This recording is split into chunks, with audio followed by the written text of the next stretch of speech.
Hello everyone, and welcome to Prestige Encounters, the Dungeons & Dragons campaign, brought to you by Prestige Gaming Community. I am the Dungeon Master Salkos, and this is session 12 of our second campaign. Before we get into that though, we have a few announcements to get through. First and foremost, a lot of the music you'll be hearing tonight is brought to you by Midnight Syndicate.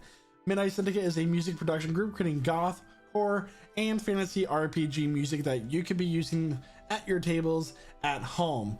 You can go to midnightsyndicate.com for more information, or use the command in our chat #midnight for a direct link. You can find their music on Spotify, watch your music videos on YouTube, or even ask your Amazon Alexa device to play Midnight Syndicate right now. We also have Arkenforge. Arkenforge is a comprehensive tool for dungeon masters to use, or game masters, for map making, sound effects, ambience, and just overall music to use in their campaigns. We do have a $5 discount code if you go and buy their toolkit. Use the command !forge for a link to their website, to their store, and use the code PRESTIGE, PRESTIGE, for $5 off your toolkit purchase. Both of these are really great producers, and Arkenforge is a really great tool to use. We use their sounds in their music playlist as well throughout the stream. You may notice that right here is my DM portrait. This DM portrait was made by two different artists. The line art was done by Slimy Rice, aka Jeremiah, who is Aspen in our campaign for this campaign.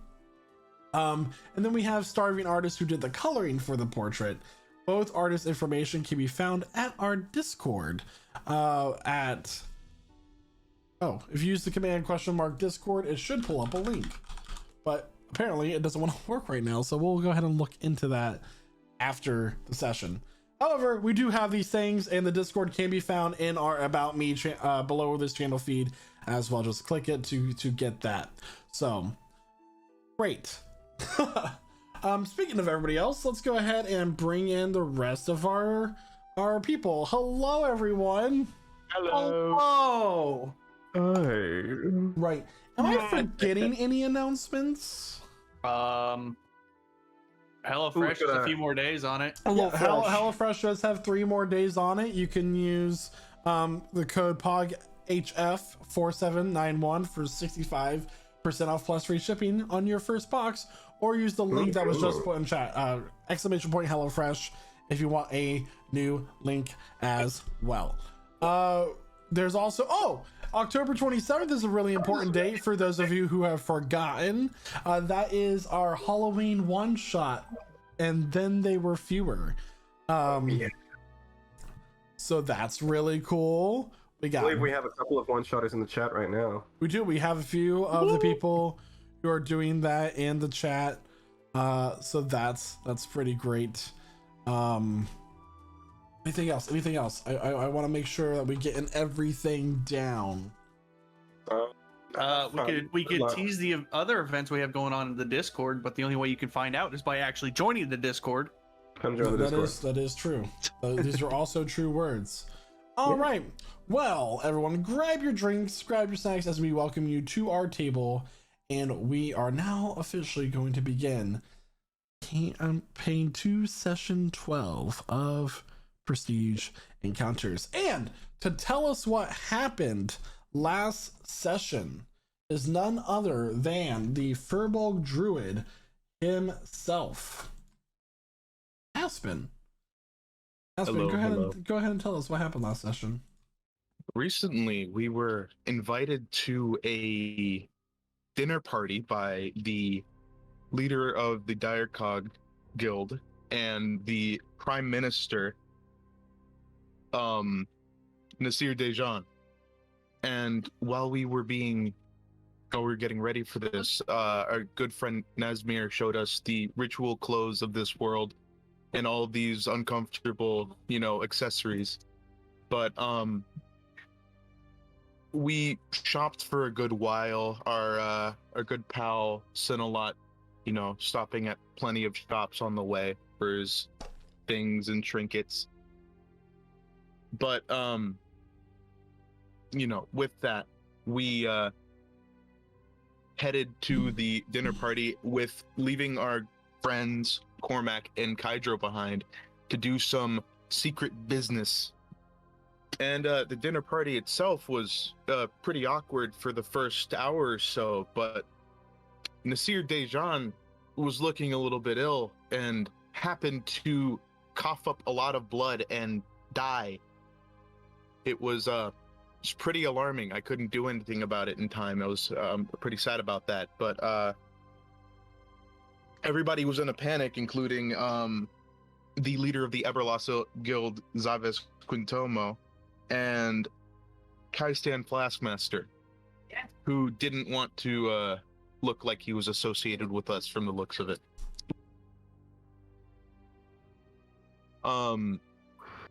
We were sent to a room to be isolated because we were under suspicion of being responsible for what happened with the Prime Minister and the leader of the Direcog clan. But personally, I think it was Zaves. When I was a cat, I heard something or other that might,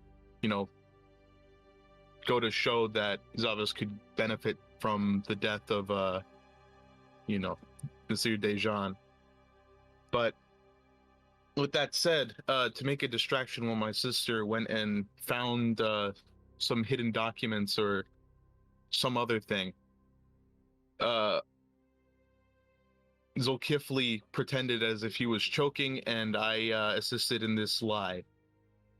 But what we found was a claw, what was it? Are you asking me? Yeah, the claw. The claw. Yes, the claw. Whoa. Yeah, it was a claw. I have the name, but not currently. The claw that was rumored to be able to help me and Astra get home. But Gargruma. Oh, Gargruma, okay. that is Thank correct. you. Gargruma. Thank you, disembodied voice. Yes, this claw Garguma was fabled to be able to help me and Astra get back home to save our family, but it turns out, by the words of our Halcinolot, it can't do any of that. He told us after we were escorted away by what we thought were guards, but turned out to be criminals, that this claw actually doesn't do anything that we would want it to do. It actually opens rifts into the realms of order, or something like that. But and our good friend Sinalot happened to leave us in a very disturbing fashion. But with that, much awaits. Yes. Also, to fill in what Aspen would not have known, Cormac and Kydro did go on a little heist where the Direcog headquarters was blown up, seemingly by Kydro. And it was awesome. With that, you are all standing, due to mixture of things, except for Cormac and Kydro in this room. Sinala just disappeared in this cloud of smoke that engulfs it after he obtained the Claw of Gargruma. So it is currently Nazmir, Zulkifli, Aspen, and Astra in this room. The only way out is being guarded by Rog and Gog, the twin ogre brothers who serve Three Claw. With that, what would you like to do? I would like to point out, despite it being a dinner party, Nasir Dejan was the only one who ate it. Oh. I wild shape into a cricket. No, I'm joking. Off screen, Cormac dies. Oh. Anyway, what would you like to do? So we're in the room. Does it seem like anyone's overhearing anything? Not at the moment. It's just Gog and Rog that are outside, but nobody else is looking at you, listening to you, from what you can tell. Oh man.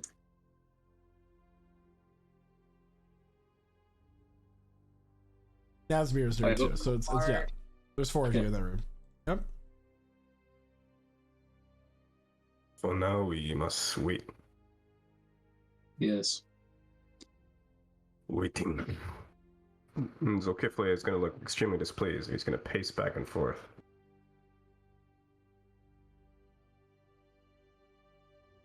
What have the other two gotten themselves into?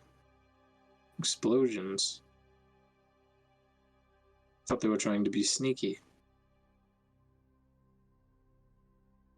So, Hydro and Cormac,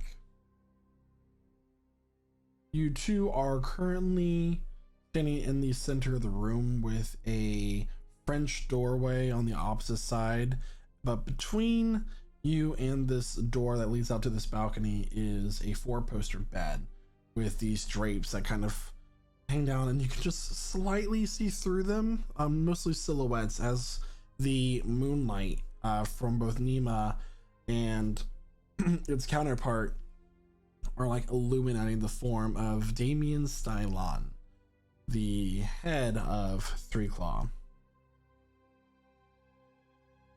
So, the young elf finds his way to my quarters once more. Got yourself into a little bit of trouble, I see. Well, yeah. Well, you could say that. Go on. Oh, well, I accidentally blew up a important, headquarters-esque building for, the Direcog clan. On accident. I didn't mean to blow it up. I simply meant to escape in a efficient fashion. But then I blew up everything instead. So, Now hold on. We don't actually know if that was us or not, to be fair. That is true. That could have been. I mean, I did explode one thing, Yeah. and that may have caused more explosions, but I was at least responsible for one of those explosions, but it was a pretty small one, I think. So Now, did there is also anyone that. see you leaving this establishment? There was one guard, but I don't know if he saw our faces. But I tripped him. He was not able to follow us. I'm sure our tracks are covered as well, so should be good. Should be fine. Maybe. Sorry. It's always loud when it wants to first start.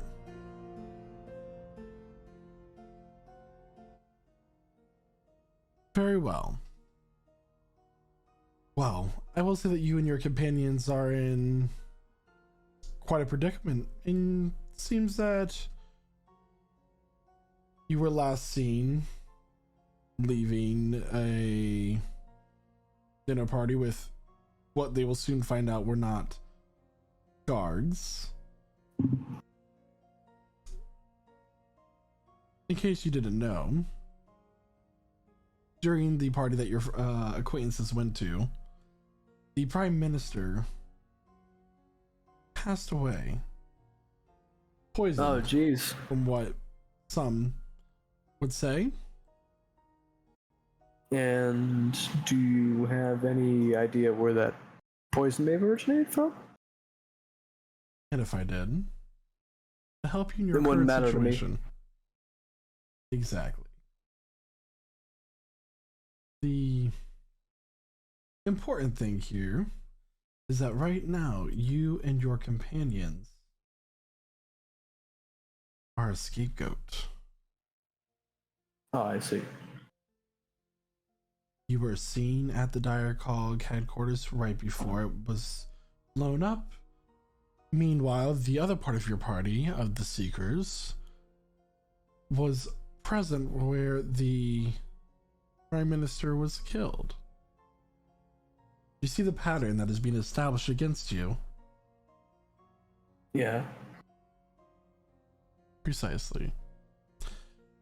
Now, my best advice to all of you, and you can tell your friends of my offer after we discuss the terms, is that you might want to leave town.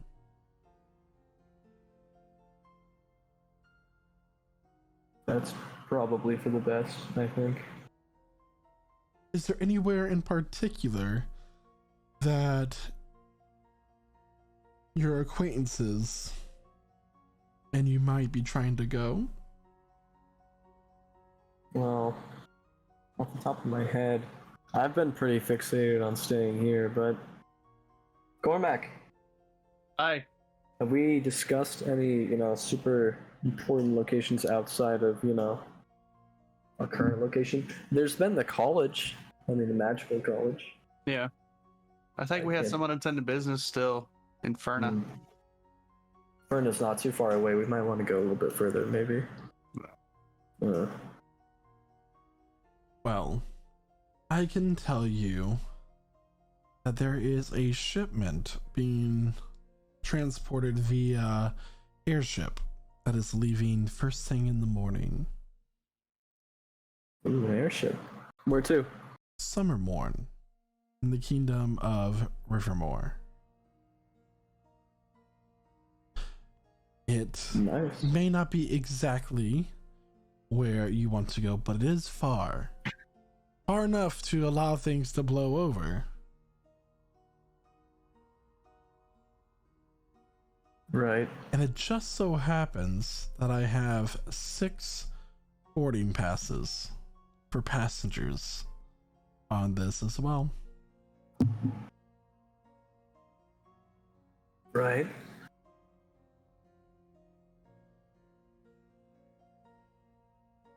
You, and for payment for these very expensive passes, there is a thing that I would like you all to do. I see. And what would that be? Ensure that the captain and his ship stay soaring in the sky until you reach your destination. Well, that sounds relatively easy.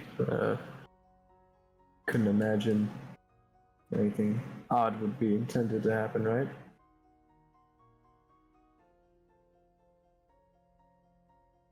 Seems we're having some technical issues. We will be right back. Hello everyone, my name is Jaden, and I am Kaiju.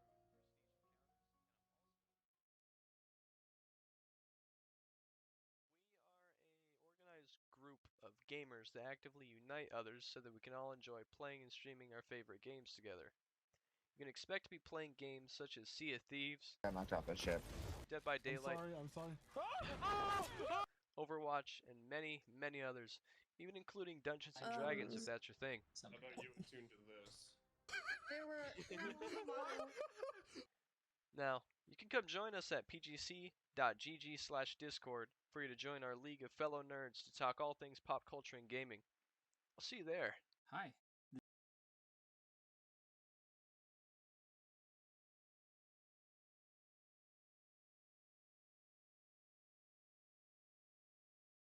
And welcome back, everyone. Sorry about that. So, just a quick reminder of where we were. We were in the quarters of Damien Stalon, the head of the Three Claw, who just asked Hydra and Cormac to relay to their friends that there is an airship heading to Summermorn in the kingdom of Rivermore that he has 6 passes for, and they are to keep the captain alive and the ship afloat enough for this shipment to arrive and its journey to be done. With that, now I will leave you to go speak to your acquaintances, but don't think you're safe here in this tavern for much longer. Eventually, there's going to be a hunt for you. And Right. you must move quickly. I'll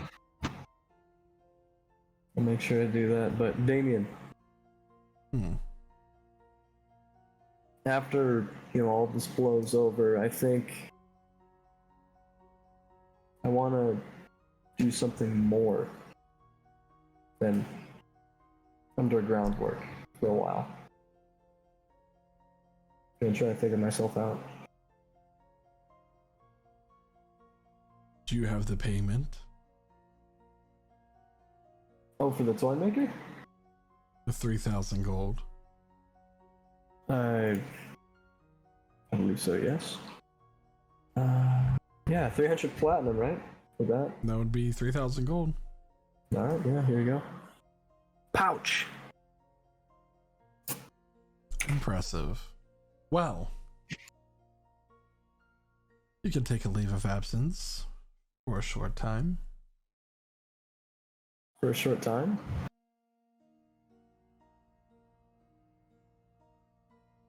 Just speak to your friend Skytro. Right. Let's get out of here, Cormac.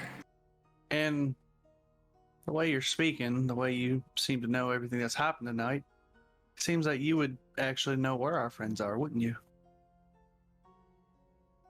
Oh, your friends have been brought here by 2 of my lieutenants.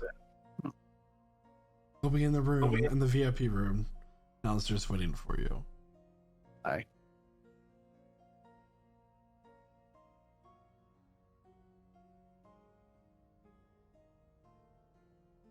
So, you two are escorted out of the room and downstairs, where Gog and Rog are standing guard at a door. That Kadra you know to be the VIP room, and you are allowed in to your 4 companions waiting inside. One more time, what is the name of the 2 twin orcs, Gog and Rog? Yeah, Gogrog. Awesome.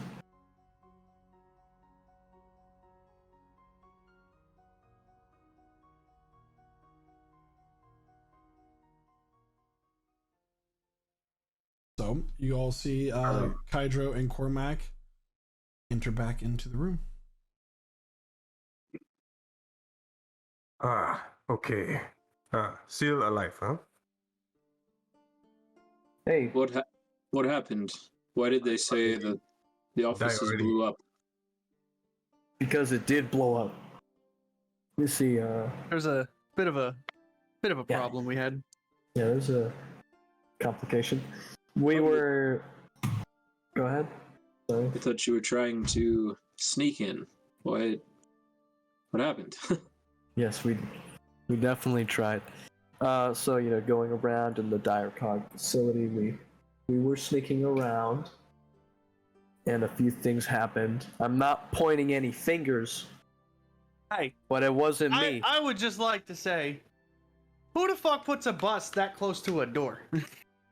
I mean, yes. So, we brought some attention to ourselves a couple of times. Played off the first couple of times, but it got to a point to where we had to flee.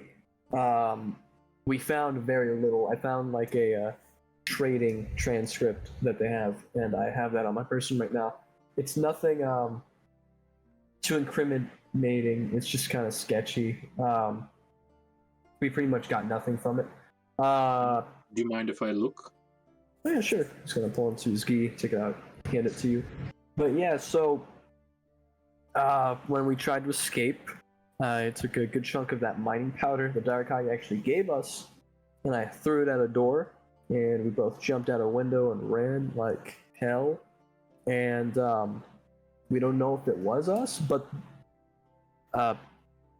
potentially the explosion I made either created a chain explosion that destroyed a bunch of Direcog stuff, or there were explosions from an outside source that destroyed some more of the headquarters. Wasn't There was. intended. There What was that happened? other figure that came out just before we went in. Oh yeah, you're right. Maybe. Ooh. Maybe this was a setup all along. Maybe Uh, somehow somebody knew we would be there. Who? Or maybe somebody else was trying to do what we were doing. They look like what? It, we didn't We- get any features. we didn't, yeah, it was just a dark figure jumping out a Mhm. window. Yeah, they got away. We didn't really look into them, but yeah, we got here without really, drawing too much attention to ourselves. Besides the giant chain explosion. We have to go. We must leave. Go. Yes.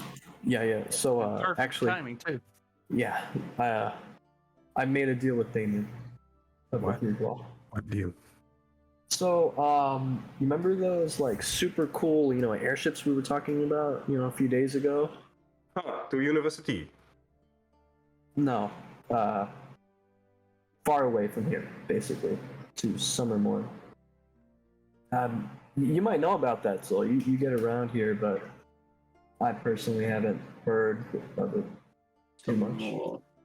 Summermore. But yeah, we have tickets now. I was able to wrestle some tickets out of Damien, but there's a catch. We need to ensure that the captain stays safe during the voyage.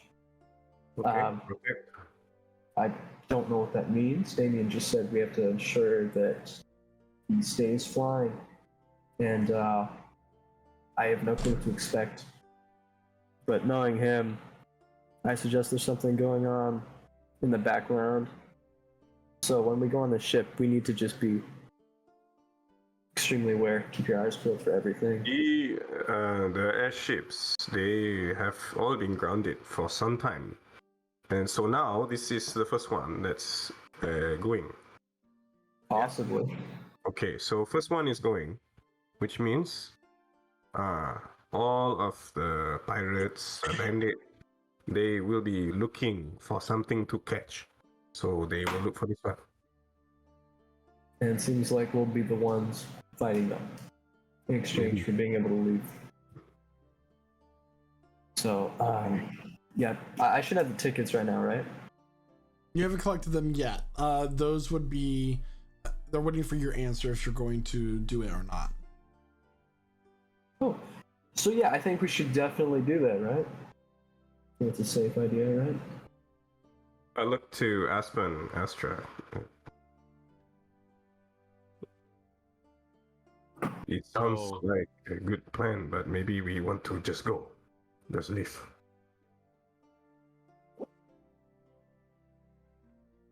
Well, I think maybe this is a good,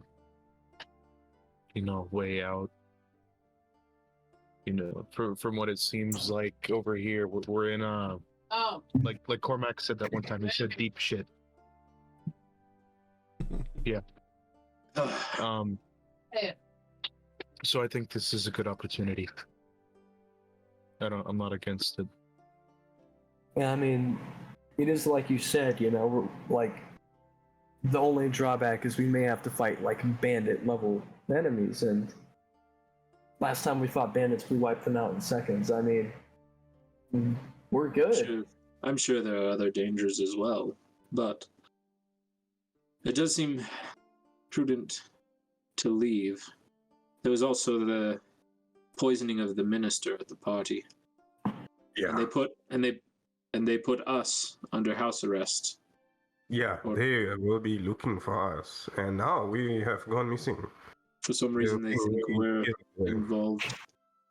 Yeah, Right. so we must go, and we go to Summermore. After that, Summer, we go disappear. Yeah, we'll start over somewhere else, and when the time comes, and we will probably be hunted sooner or later. They will be coming after us. Who? The people of Vernaria. They think that we did all of this. Important thing I should have mentioned is we are a scapegoat for Three Claw, technically. Most of this was orchestrated by them, I believe, from what I gathered from Damien. By who? Damien, that would be the leader of the Three Claw. Wait. Three Claw And, orchestrated our. They're the ones that made it look like we're guilty? Is that what you said? yes. They are helping us. They are helping us get out of the situation that they put us in. And they caused it. Yeah. We don't. Maybe we don't know that. Possibly. Someone, but I think this is the only idea. We go to Summermore, but this is how they will own us. Well, I think once we, land in Summermore, we should be in the clear for at least a little bit. I should also like to try to discover if it is in fact the Three Claw or someone else that tried to frame us, because I don't want this to blow back on my family who are still here. Well, not So here in Venaria, but in Fana. You also were there. So what do you think? Who do you think? Zaves maybe, or Kaistan, Flaskmaster? Huh? You saw he looked like he maybe knew something. He walked away. I still don't understand why he pointed me out specifically. But it's also odd that he had this powerful claw below his office study. Your family and him. You friends? Close friend? I don't know that I would say close necessarily. We certainly would have interacted in previous dealings. But, and I personally, I kind of keep close to myself. My wife was the more social one anyway. But we were certainly acquaintances, business partners on occasion. I knew him well enough that he invited us to the party. So,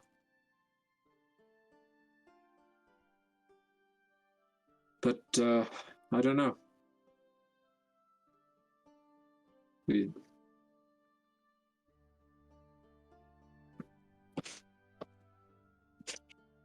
I don't know what to think now. There was the people before that wanted us to investigate them for potential misconduct, misuse of funds, who knows. So there's already questions. But in any case,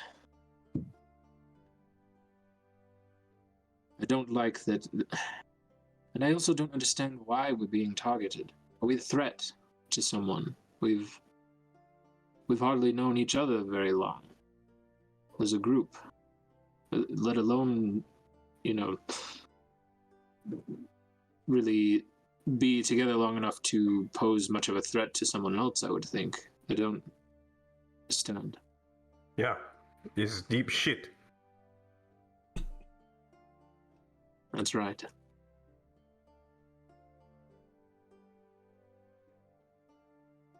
Maybe we are just convenient. Well, that is incredibly frustrating. And I would like at some point to find out to see if there's a way to clear our names.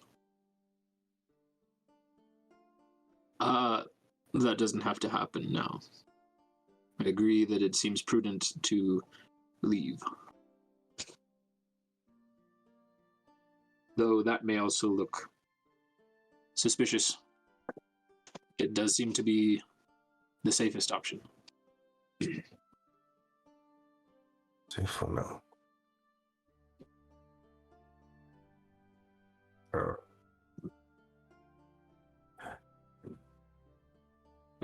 Any other thoughts? Any other suggestions? Yeah. And I'll just to Astra, these people who want to help us, I saw they keep people who pemuka badan, the body changers. They keep with collars. They take them and they keep them like animals. So you pointing to Asper and Astra, cannot show them your power. Because nanti they will take you also. Aspen kind of like scrunches his like face, scowl kind of. Oh, okay, that's upsetting. You saw the one with the color, the spike inside. Yes. All punakabaran.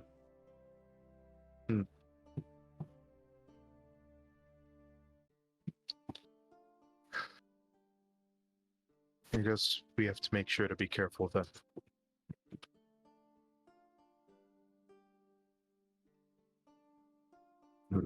Okay. So I'll turn the kite around. So you say to your friend, you say yes. I haven't really confirmed, but what do you guys think? Yeah. I think so too. Better than trying to leave on foot or by horse. I agree. It'd be easier for someone to chase after us that way. So airship seems like a better option. Yeah, you're right. We'll let them know. We are taking them up on their offer to leave. What do we do with the book?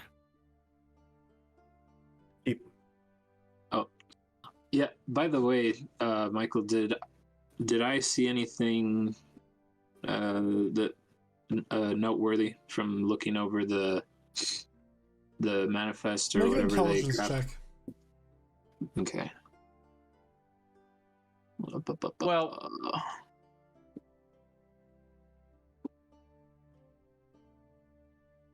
a 9. 9. Nothing really stands out. It looks like a simple log of finances. Keep for now. Damn, quick question. Did what Kydro found out from the book, is that just what he knows, or did he actually tell, I guess, me being the only one that was also in the room? I may have not explained it, but there are odd gaps, you could say, in the transcript. While it's not immediately apparent, there's like weird times where they'll spend money on something where the money just kind of like disappears. It's like they're taking money out of these accounts and saying they're being used for things they're probably not actually being used for. So there's a bunch of money in the Direcog facility that's being spent on something we don't even know about. Very odd.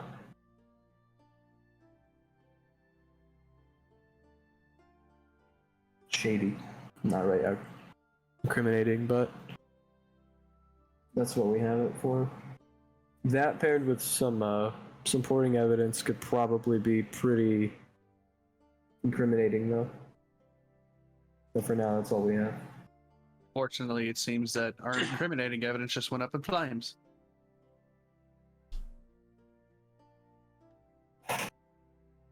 Although, to be perfectly honest, if you're wanting to hide something that big, you wouldn't just have one copy of it locked away somewhere. You'd want to keep it closer to your chest.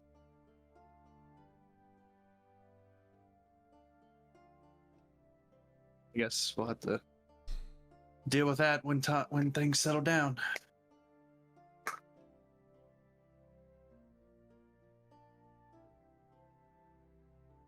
Right. Perhaps we should go. Right. Yeah.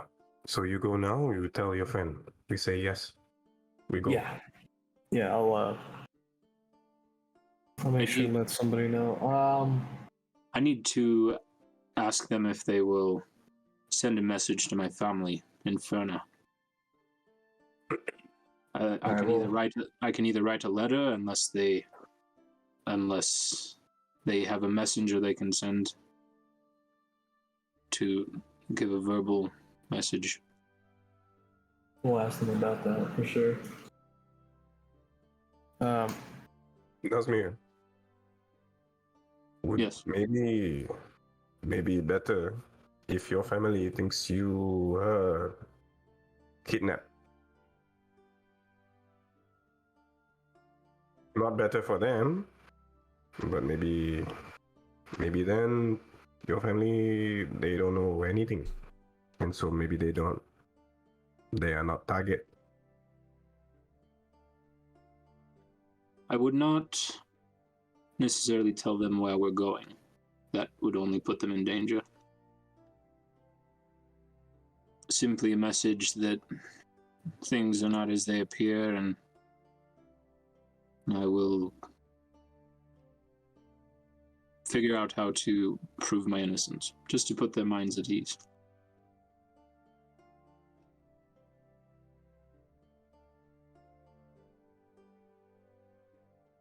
Even if it's just my oldest, Sabik at least should know.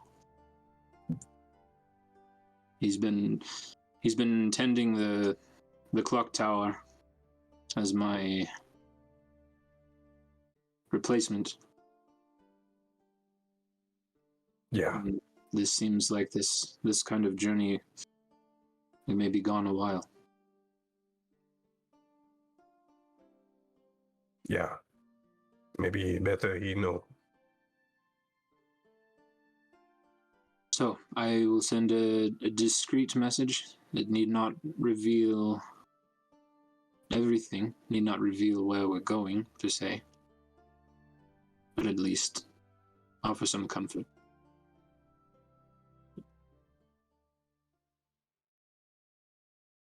So, what need we do to prepare ourselves to leave? We need to tell them we'll take the deal, and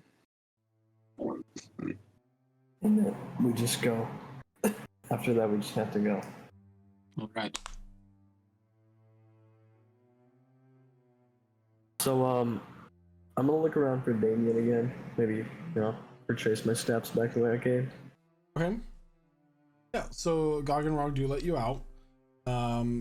It's just, up the staircase that's kind of like off to the side of the bar. The tavern is, for being, what would be the height of night time and the celebrations, it's empty. There's a few figures here and there kind of like whispering amongst themselves as you go upstairs and once again enter the double doors that are in Damien's chambers. At this point, he is dressed in a like this coat that has like these very extravagant swirling patterns along it, with a kind of like a shirt, a t-shirt, a wife beater. He has a wife beater on. But no, like just this white shirt with this kind of like plume in the center around his neck, coming down. So, do you have the answer for me? Well, yeah. Yeah, we're gonna take you up on your deal. Also, what's the occasion? Oh, dress for the job you want, not the one you have.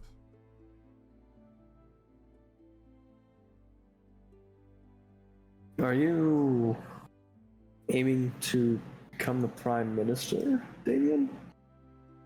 Oh, no. Do not concern yourself with my daily goings on.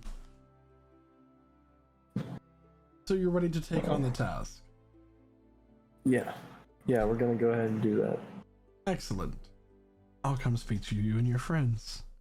Or he'll Alright. follow you back down, and now he will enter the VIP room with Kydro leading the way.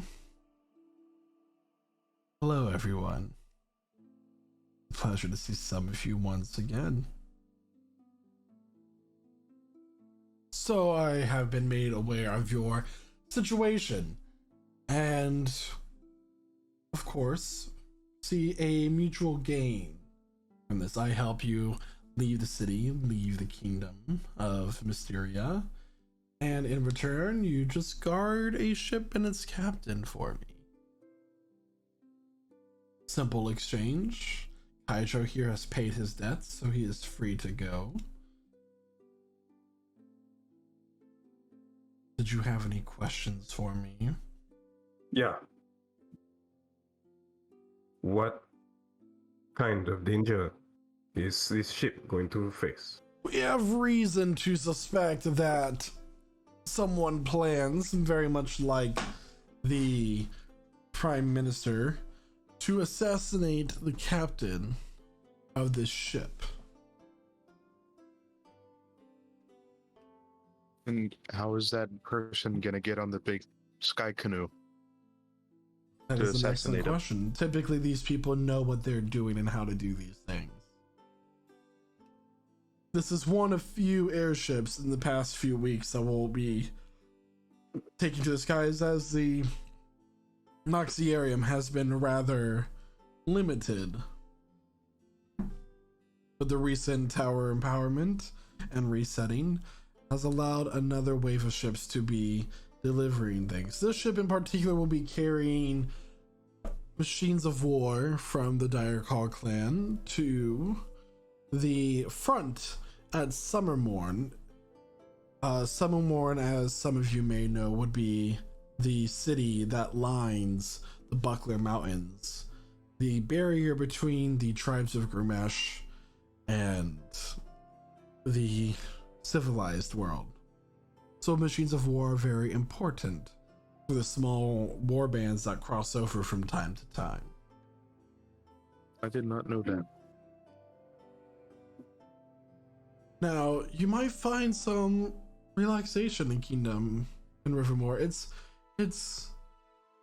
quaint, it's homey. And the queen there has ruled for well over 250 years. It's a matriarchy. The daughter inherits the throne.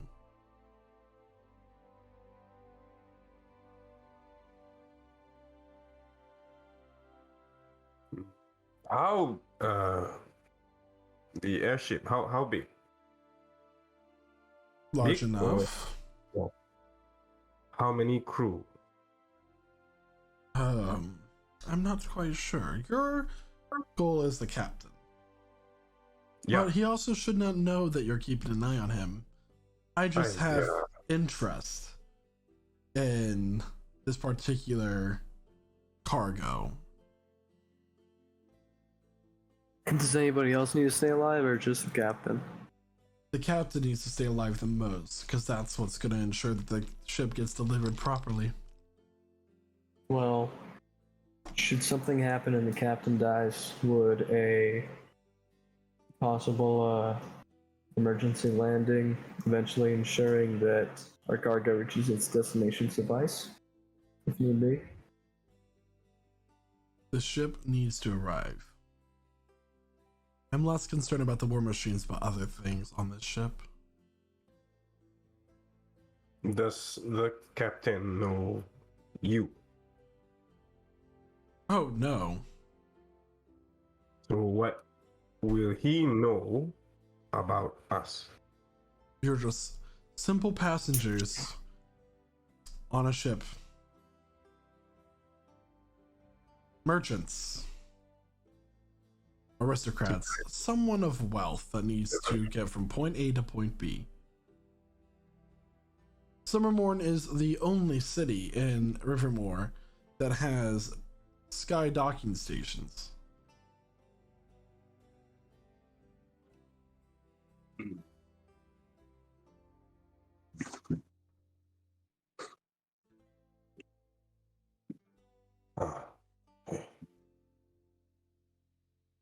Ah, okay. Good. How long this journey? How long? 3 days. Yes. They move fast. Okay. So we go to Summermon. We make sure this captain is safe. And then what? After that? None go. of my concern.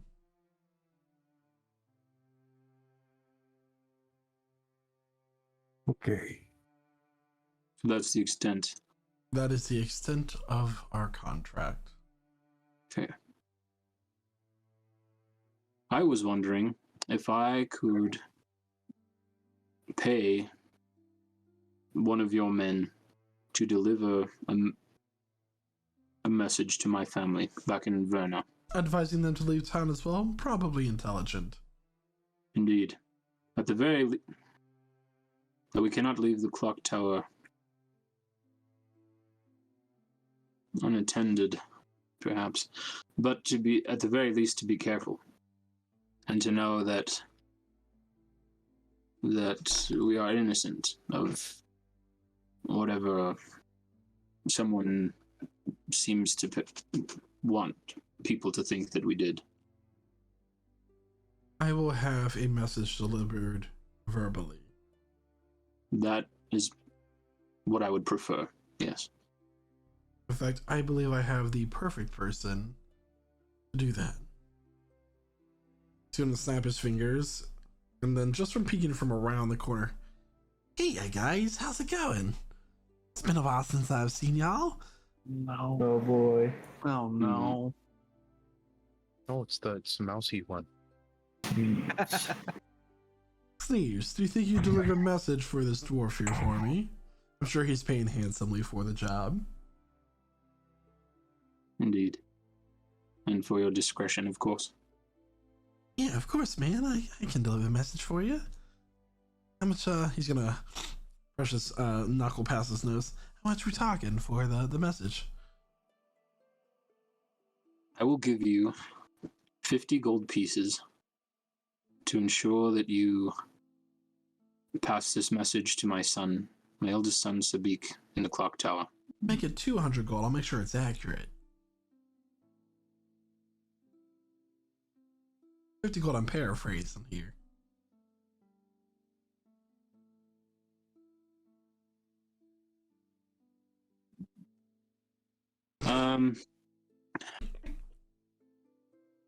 Let's He's see. such a scumbag.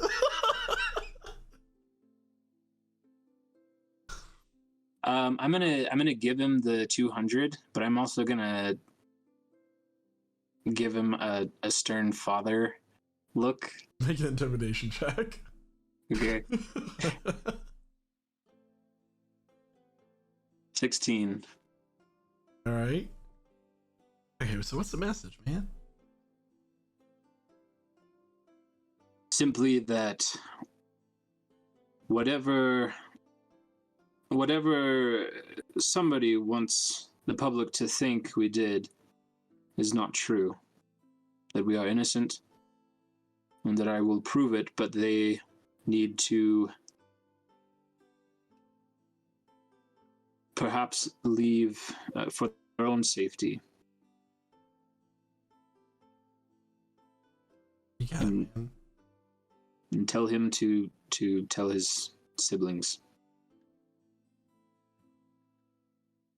Blocked out for I'll leave right now. Got my things packed. We are good to go. Well, at least you're punctual.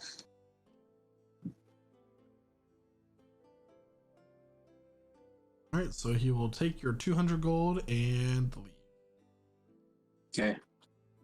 Zokifli's gonna frown and reach down into his bag of holding and pull out 100 gold from the party funds and just quietly put it down right in front of Nazmir.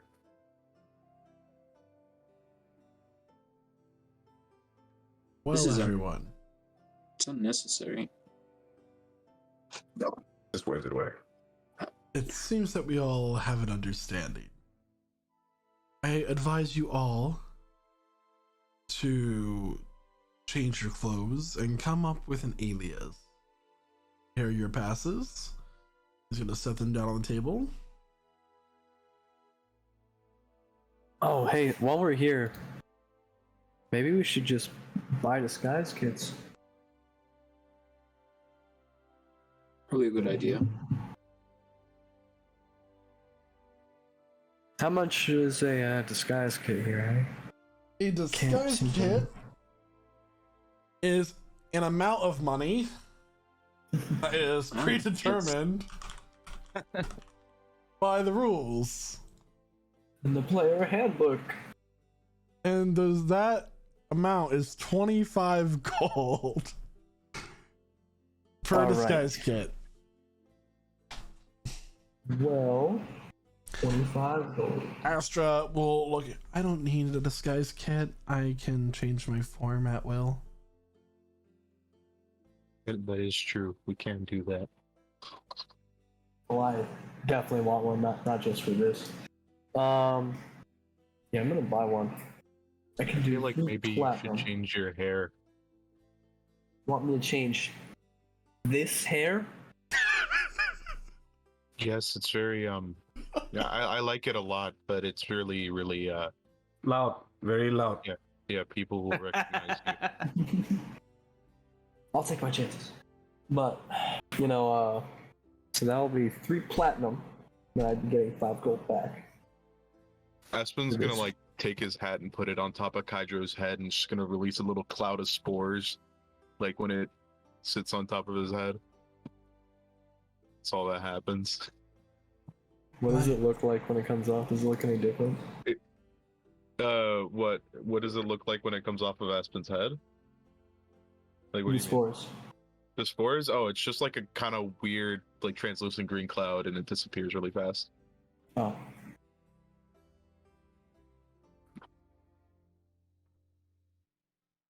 I was Alright. confident. You're all welcome to stay the night here. Your ship leaves first thing in the morning.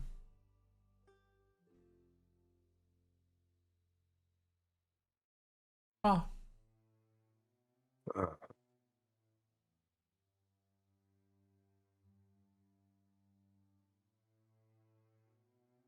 okay, and yeah, Zul's gonna nod his head and retreat into the room unless they were ushered to somewhere else. nope. You can freely roam.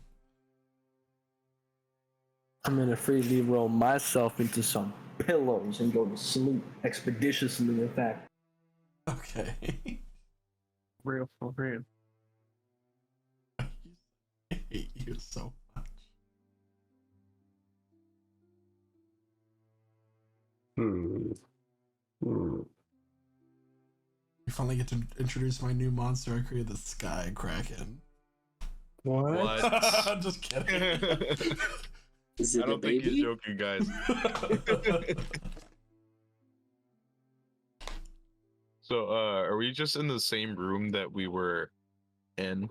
Like, Yeah, when we so were you all have rooms for the night. There are rooms upstairs. all right. But there's also a bar. So you Yeah. all can just go to bed if you want to, or you can do stuff for the night. Yeah, I'm gonna go and get some food. I'll just sit down with a haunch of extremely rare steak. I have one more important thing to do. A5 Wagyu. Yeah. Ooh. I want to cast Comprehend Language and try again to read the stuff I wrote down on that paper from the library.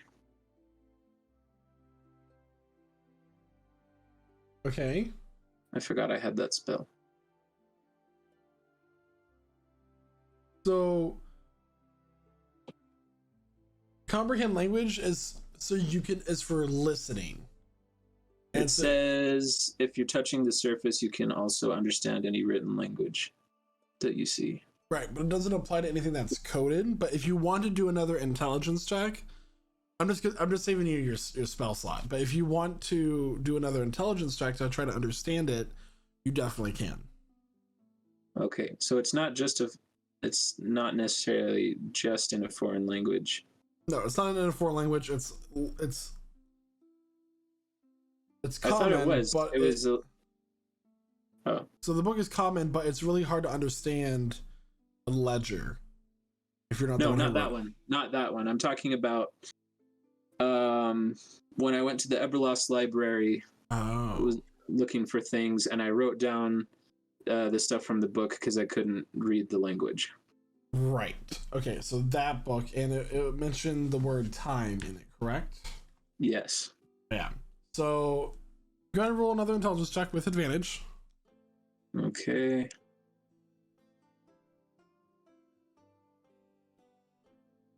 Good Oof. thing I had advantage.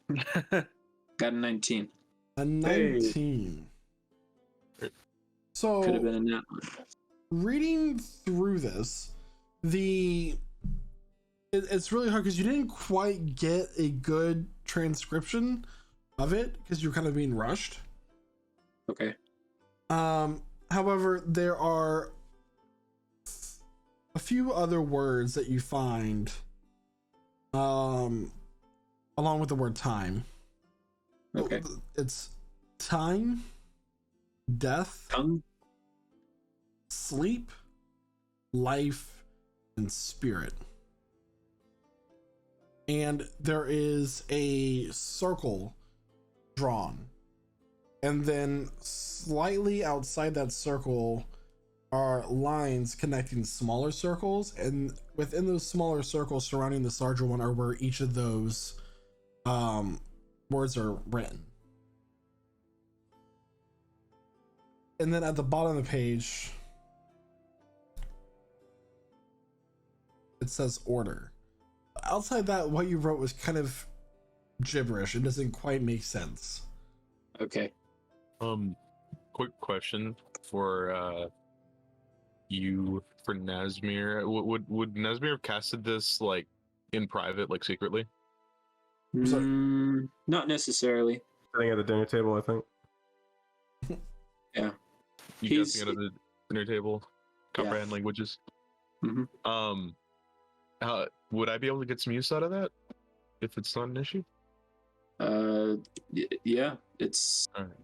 It's active for an hour. Okay, so Aspen, I guess seeing Nazmir doing this, he'll whip out his journal and open up the page where he traced down the entry from about Beldanea from written by Ethlando Listina that he wasn't able to understand because it was an unknown language. Right. Yeah. So it would have to be written by it'd have to be read by Nazmir. That's okay. Yeah. So essentially what this page is talking about is that Beldanea is the ruler of rot and decay. She's the one who has created the hostile and like magical strains of deadly fungus. Essentially what the page loosely refers to is that for the majority of things in the world, non-natural blights or malice in the world are all done by these darker beings. These and she really goes in and calls them all, and you're all gonna want to probably note this down.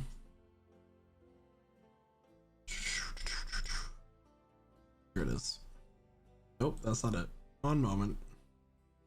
Pulling up the right page of my book. She calls them the children of Skade.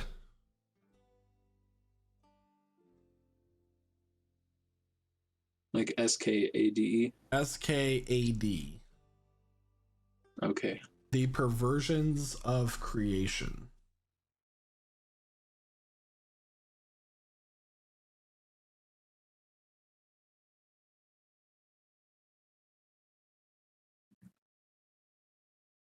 All right. And those are, like you said, it was referring to the beings that create these unnatural blights. Essentially, for bad things happening in the world, there's always a child of Skade behind it. Things like magical disease or illness, things like the corruption of people, of powerful people that wage wars and kill their citizens. There's it can be rooted back to the children of Skade, which are essentially the almost like the equivalent of demon royalty.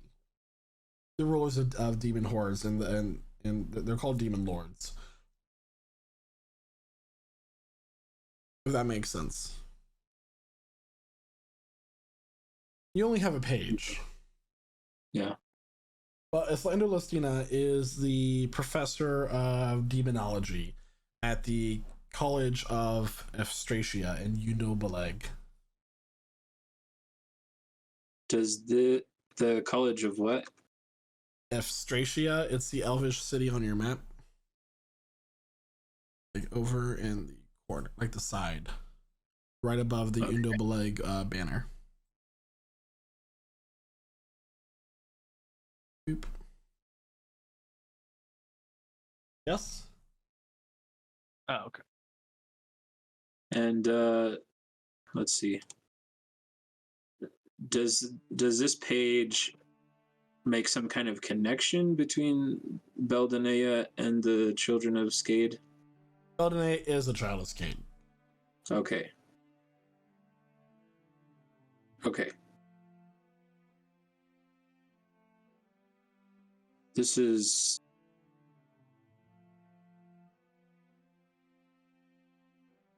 Well, this is depressing. Where did you get... And I'll relay those things. Or, yeah.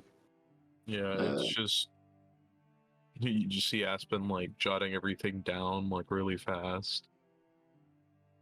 So, what were you saying, Nesbitt? Apparently, all unnatural or magical afflictions can be followed back to or accredited to these children of Skade, these perversions of creation. Well, that gives us And good lead. Beldanea appears to be one of them. That gives us a good lead then. But I do think we still have to talk to that professor in that college to get more useful stuff. Thank you for your help, Nesmir. Of course. This is very concerning. It sounds big. But I'm glad I could help. Though I may not sleep as well tonight. And tell me, what do you think of this? It would have helped if I could have interpreted the actual book I was studying, but it was behind glass. But this is some diagram of some sort. And just to clarify, Michael, you said the first word was tongue? Time. Time, death, sleep, life, spirit. Okay. Tongue seems a little out of place with those other words, doesn't it? Yeah, that's why I was confused. And then it said order on the bottom of the page. Order? Right. Yes. That makes me think of what Senelot brought up with that claw. Yes, I was thinking of that as well. He mentioned something about... Oh, what did he mention? I'm trying to remember now. But The I claw thought he... of Gargruma Mm-hmm. could tear the fabric of reality to allow mortals to enter the realms of order.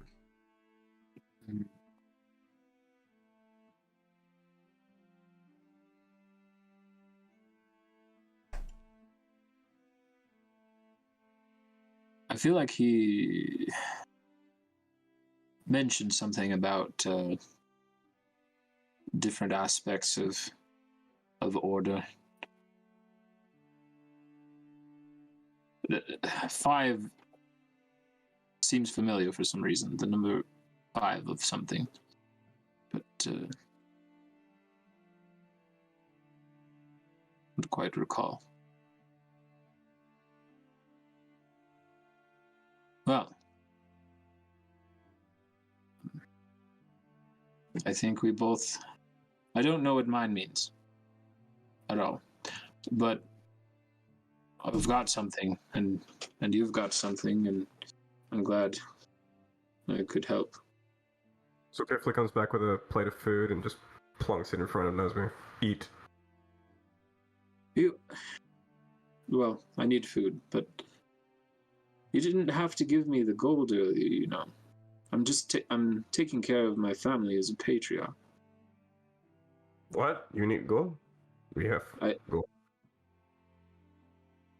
I got a good share of mine from the tower as well. Yeah. So you can share also. I intended to. It's not good for family to be Broken separate. Yeah. heart, yes. I agree. If my father could send me a message, I would be very glad, but he cannot. So,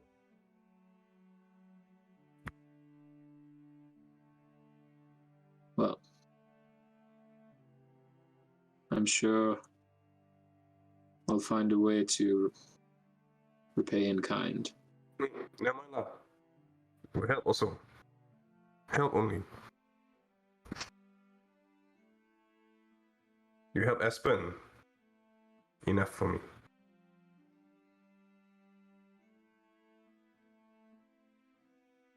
That's Good kind of...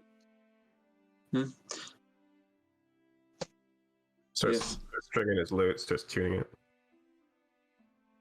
Well,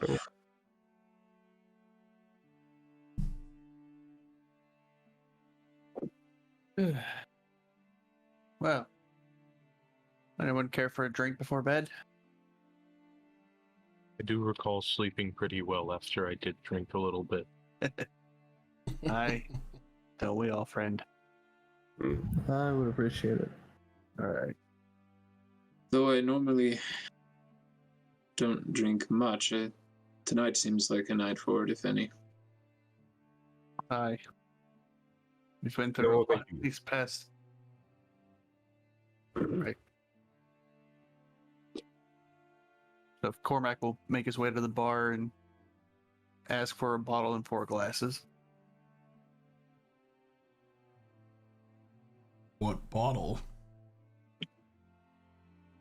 Your finest whiskey.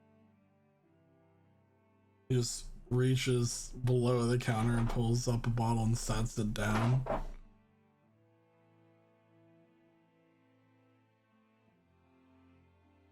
How much do I owe you? 4 silver. 4 silver. All right.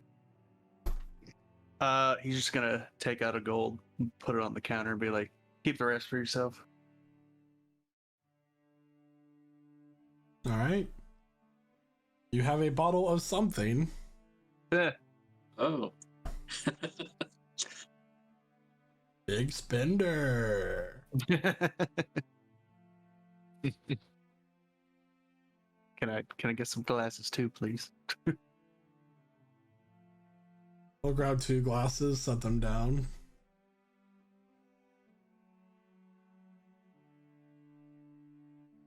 I need 2 extra as well. Just staring at you.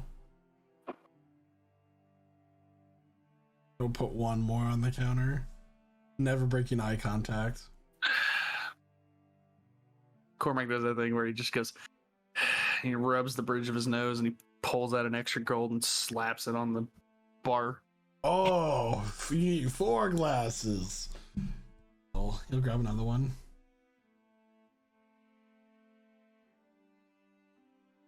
Cormac grabs a bottle and like grabs the 4 glasses with his fingers. And just sarcastically, thank you kindly. And he walks No walks back problem. toward the Come group. back anytime. What was that?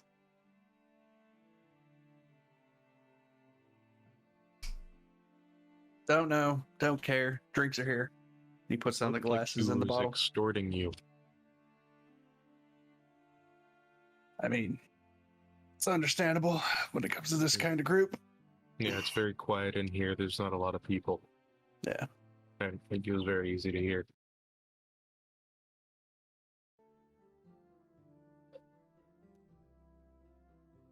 It doesn't look the same as the stuff I drank back at the other bar.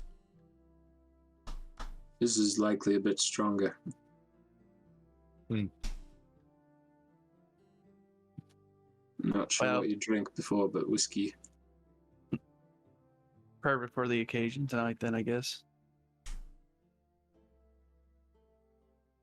Zulkifli's gonna go back to the bar, order some cheese, some bread, some apples, stuff that he can wrap up in a bag. Pay for that. Right. Get a glass of water. I mean, that's relatively cheap. It'll be like 8 copper for cheese and apples and bread. Yeah, road food. 8 copper? Cool. 8 copper. Thank you. Just That's basic. not a food. bad. It's not a bad idea. Everyone doing okay on rations? I still have mine. Right. If I put down 2 silver, will it be enough for the whole group? Yeah. Sure. I'll do that. They'll get you a couple charcuterie boards out.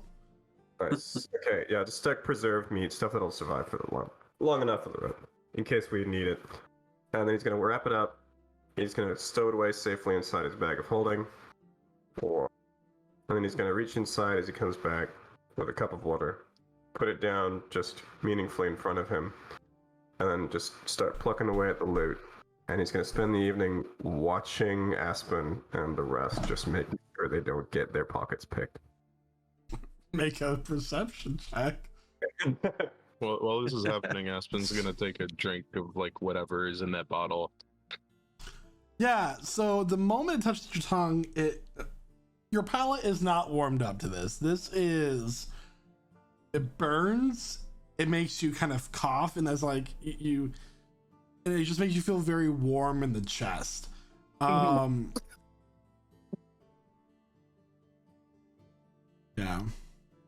What'd you get for your 20. perception? 20? 20, yeah. At this time, a human man walks over to all of you. Oh, look here, we have some fellow drinkers here tonight. Just, okay, he's gonna take the bottle and pour himself a little bit of the whatever's in it. Just be like, so he's gonna hit Aspen on the back really, really hard, and you're like coughing it up. It seems we got the good stuff then. Cormac's gonna pour himself a drink. Good man. Hold on. He's gonna raise his finger up. Take a long sip. Oh yeah, that's good stuff. You guys must really have some money to well, how nice of all of you to allow a poor man such as myself to have a drink. That's really great. I swat his hand the hell away from the pocket he's reaching for. I see one's quite enough. I understand. Indeed. Have a good night. Okay. I know a hit when I hear one. All right. And he's gonna walk away, but just as he does, you see him trying to reach into the pocket of Astra. Yeah, I get Sees it. right up in his face. I'm sorry. Is there a problem, officer?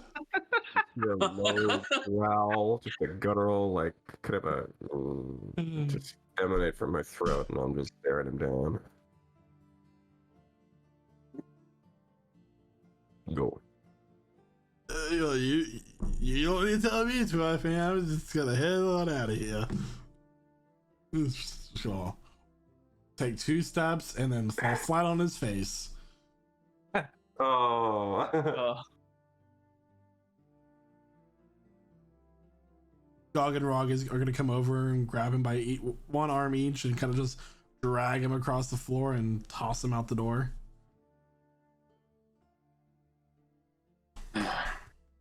No. I'll point at the guy meaningfully and I'll look back at Aspen. Drinking. Shake my head disapprovingly. Sit down. Keep plucking away at the loot. Well, he may disapprove of it, but I surely don't. Cormac raises his glass. Cheers, then. So, Cheers. To safe travel.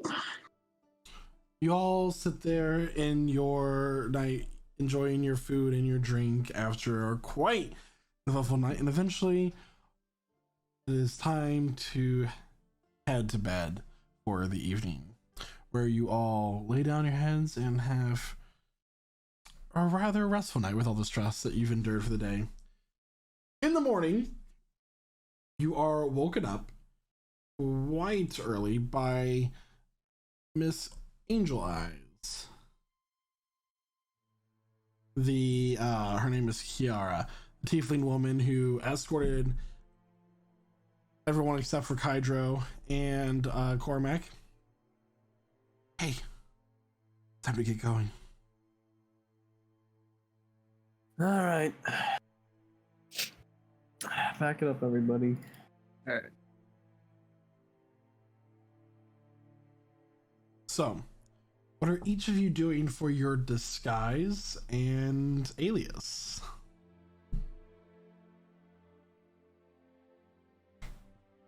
We'll start with the best one of us all who's really good at, like, you know, improv. Cormac! Yeah. Oh no! I didn't get a disguise kit. Fuck. Didn't Kydro buy one for everybody? Did he? Look, Hydra bought one for himself. No. Ah, Oh. fuck. You can buy one. They're available in the commissary of Three Claw. 30 Okay, gold. yeah, I'll go. That's fine. I'll go and buy one real quick then. 25 gold. 30 gold. You get the members discount. He doesn't. Yeah. Oh. Oh, I see. Okay. I guess there's not really much. I mean, I don't know. Like with his hair and his beard and everything, it's kind of hard to cover all that up. So, You instead, advise wealthier people who can afford airship tickets. okay.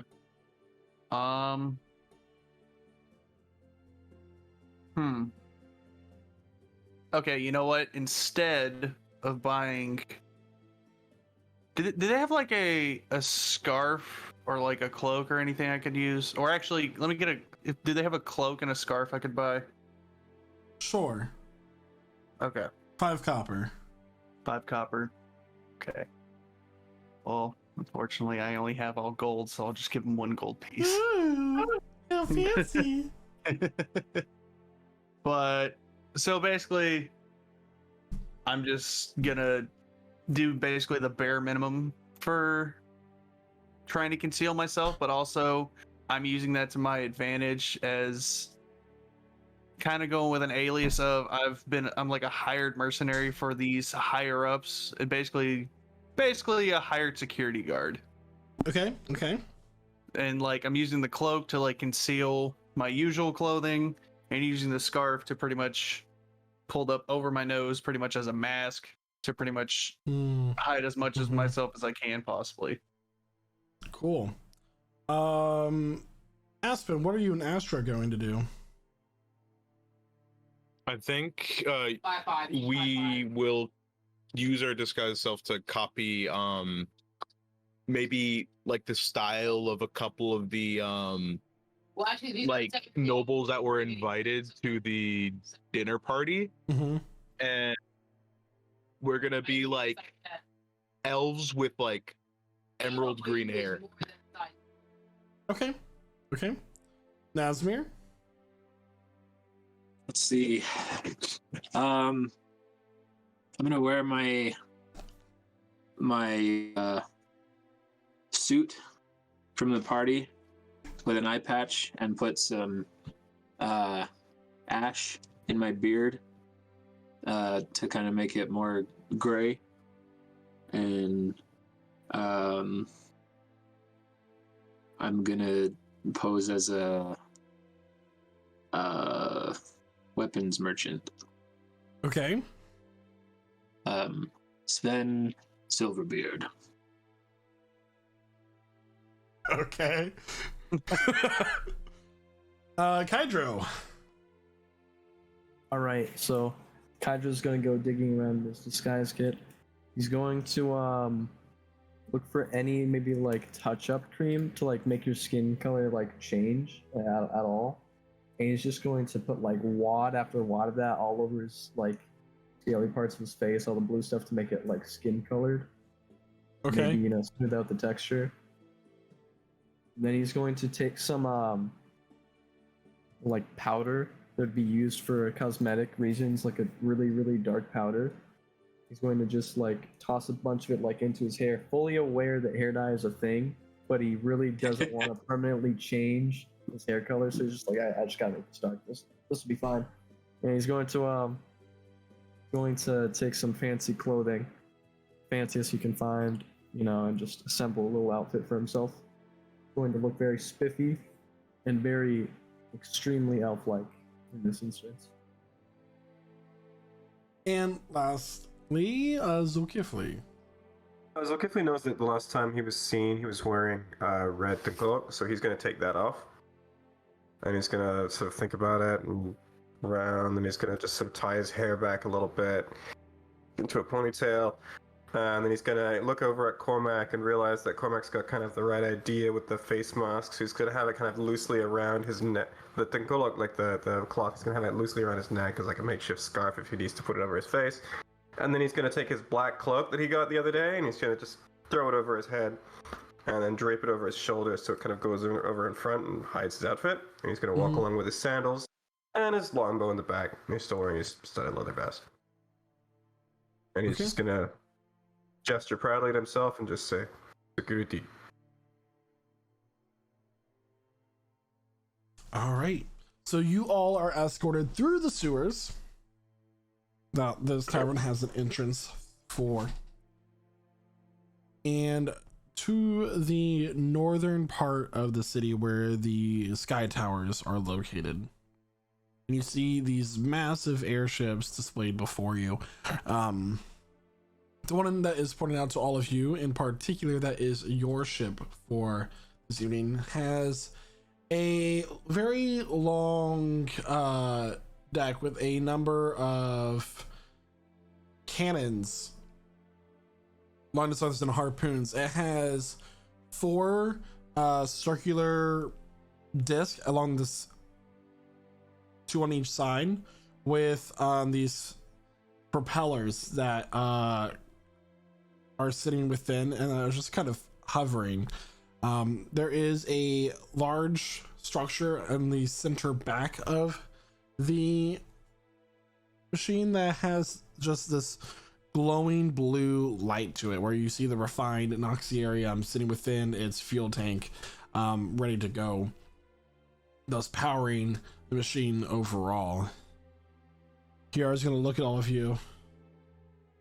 Oh, best of luck to you.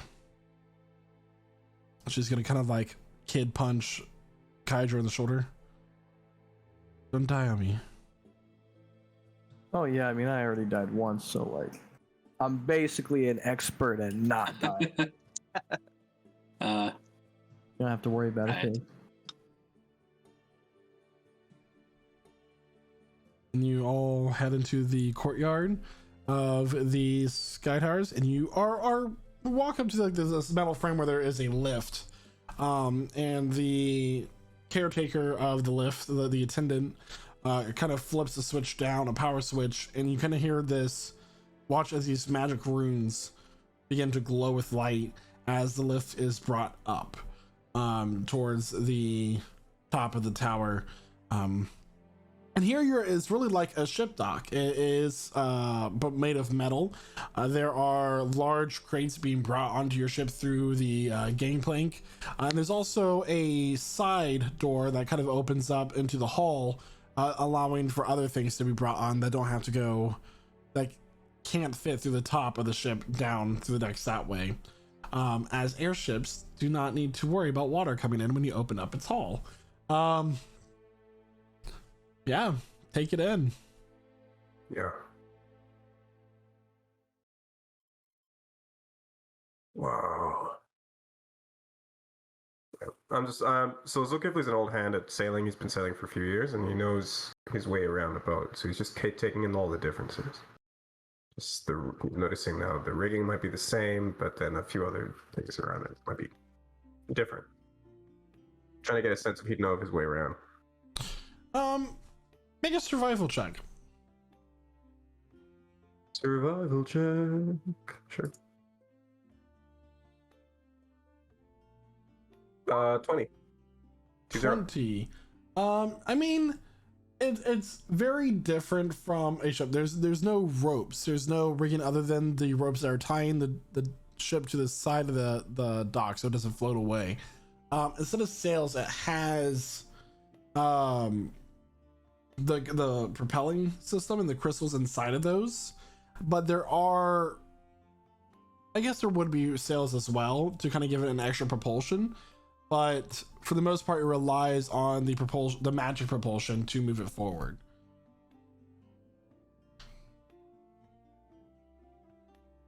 It's very different from a ship. Same, but different. Okay.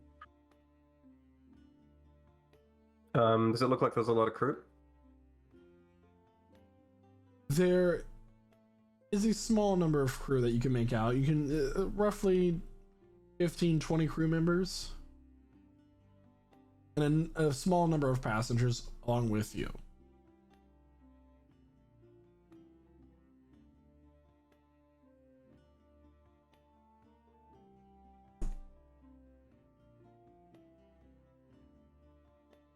All right.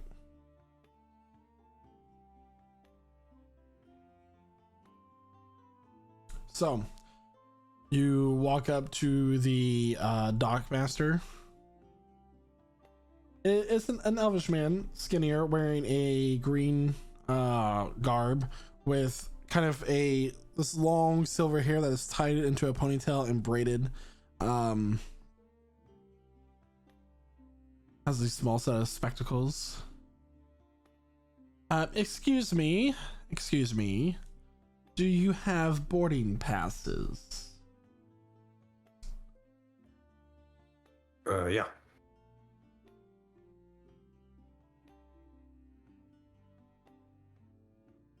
He's going to take the one that Zulkifli is handing him, but nobody else replies. Let's see. Ticket. Yes, we have boarding passes. I see. Do you have anything to declare that you're taking with you, if anything of interest?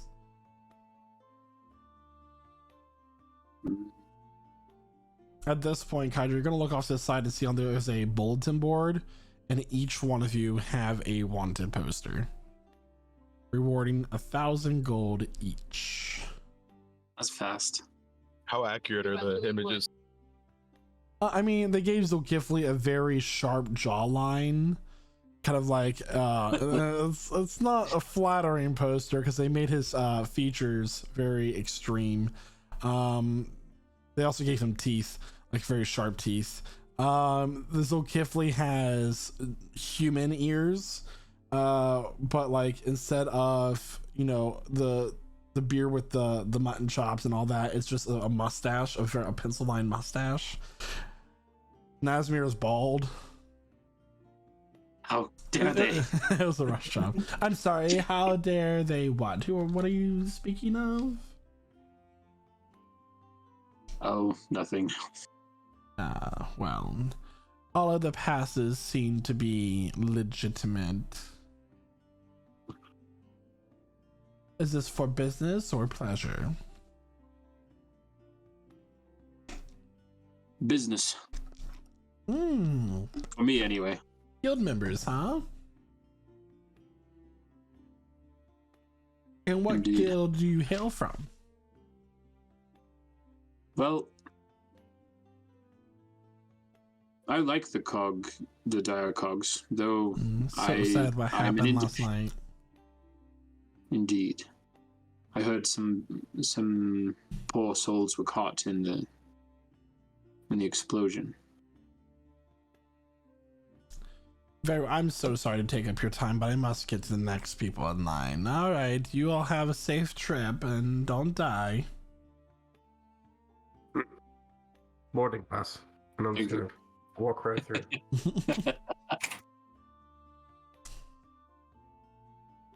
Multi-pass. Can I go next? Yeah, you can go All right. next. All right, Kaiju's gonna step forward and hand his ticket over to the guy. Right, and is this for pleasure or for business? Pleasure, of course. Okay. And anything to declare at all that you would like to acknowledge or Just say? my bags. Just my bags. I would like to bring my bags.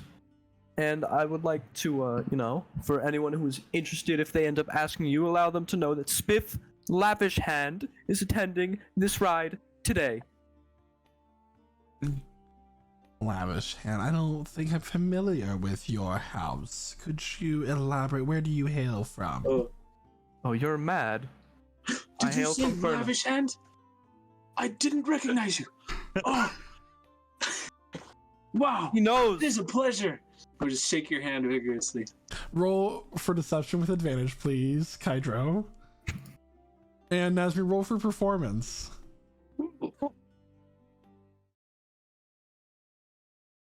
I got a 15 14. for deception, 14 for performance. 3. Minus 3. Actually, did we get a long rest? You got a longer, so it'd be minus 2 -2. at this point. So So you got we'll a say from 13. Lavish. Oh, Lavish Hand. I'm so sorry, sir.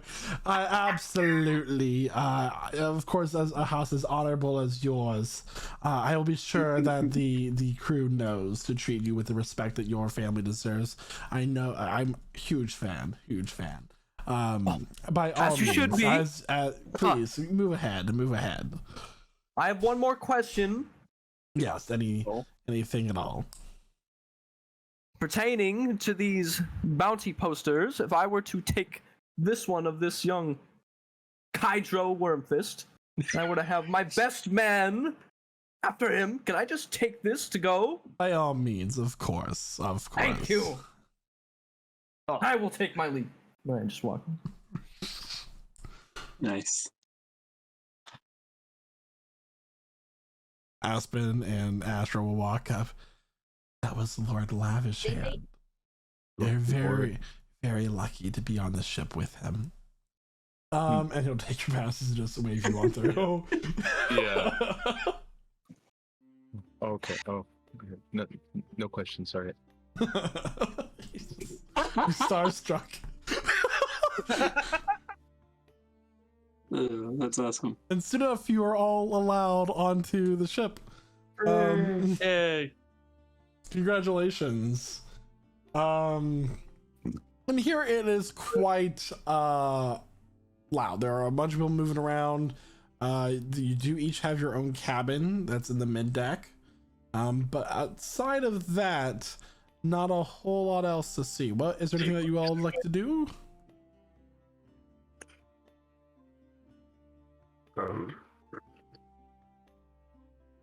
Zulkifli would like to just get a beat on the captain. Just notice him if possible. Just find out who they are, who the captain is. Start clocking him. go ahead and roll investigation while you're kind of looking around to see the captain. Yeah. Sure. I have a question about kind of like the seating arrangement. So how does this whole thing work? Is it more like a ship where we're just kind of on a deck, or are we kind of like seated like in an airplane? You're on a deck. It's just, yeah. I mean, you're not seated. 8. It's kind of hard to tell. The crew members are like kind of waving you off, like busy. Hmm. Okay, I'll just keep looking.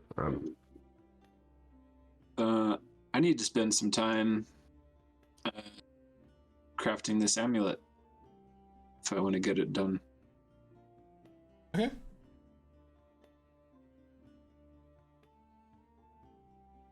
So I'll be doing that, I guess, for 8 hours unless someone comes and gets me.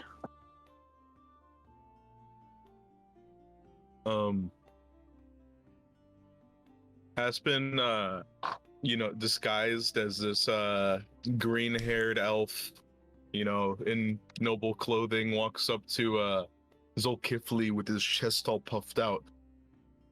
And he goes, "Who might you be, sir?" God. Good. I'll glare at him and I realize who it is. Okay.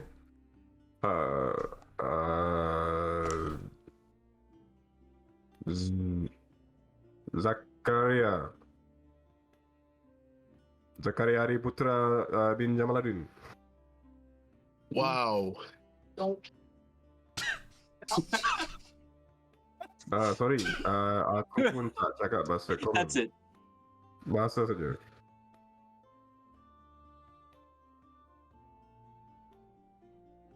And he's just gonna link Espen, he's Zulkifli.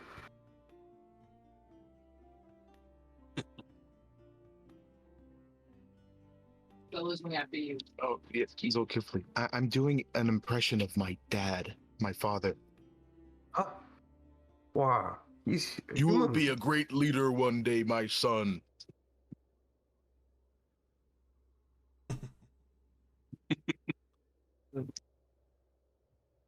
Your father is human. Okay. Just gonna pat him on the back. Only the voice. Oh, okay. At this point, you all hear the shouts, "All hands, captain on deck!" And what you see is stepping onto the deck of the ship, wearing this long black trench coat, standing about 7.5 feet tall, gray-skinned, bald head with these kind of spiraling tattoos all across the head. On his chest, or the trench coat is kind of exposing it, is the a tattoo of a ram's head that is kind of just like staring down with each one on one peck.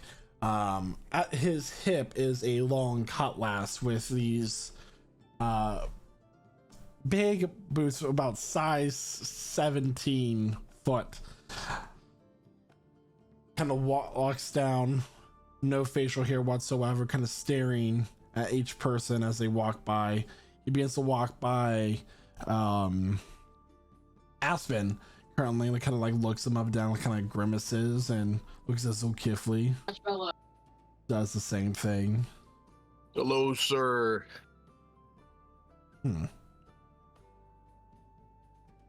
He then goes up the steps to where the there is this like glass window behind him that whoever's steering the airship would stand with a machine board, kind of a switchboard there in front of them. He like leans on the railing and kind of like leans forward, like looks down at all of you.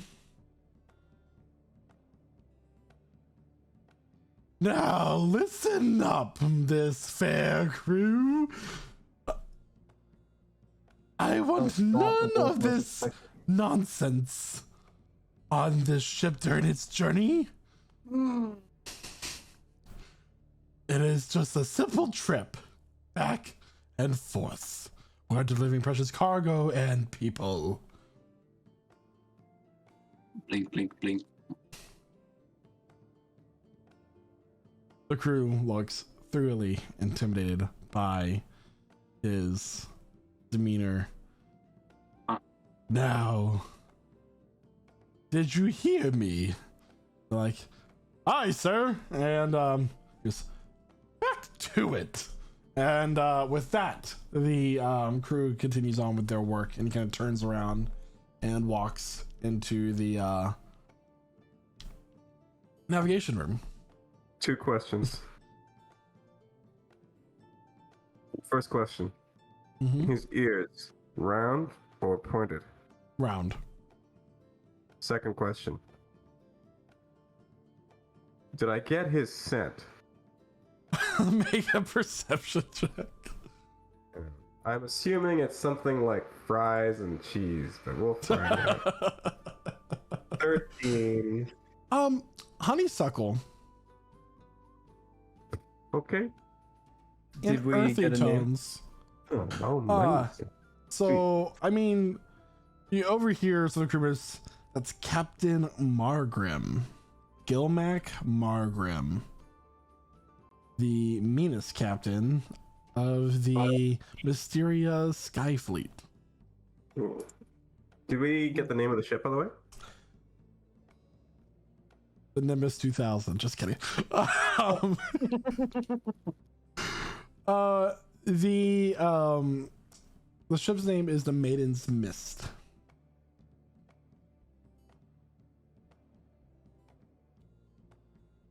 Not to be confused with the Hornblower. I'm just gonna start naming all the Skyfleet names after like Royal Caribbean cruise ships. Allure of the Seas.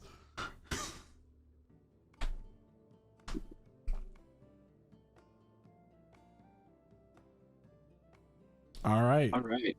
And soon enough, it's time for the ship to be untethered, and it is now off in the skies.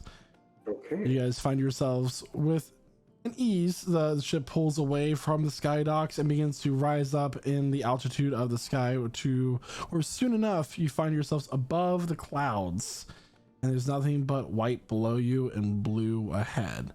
And with that, this is where we're going to take our mid-session break. Ooh. All right.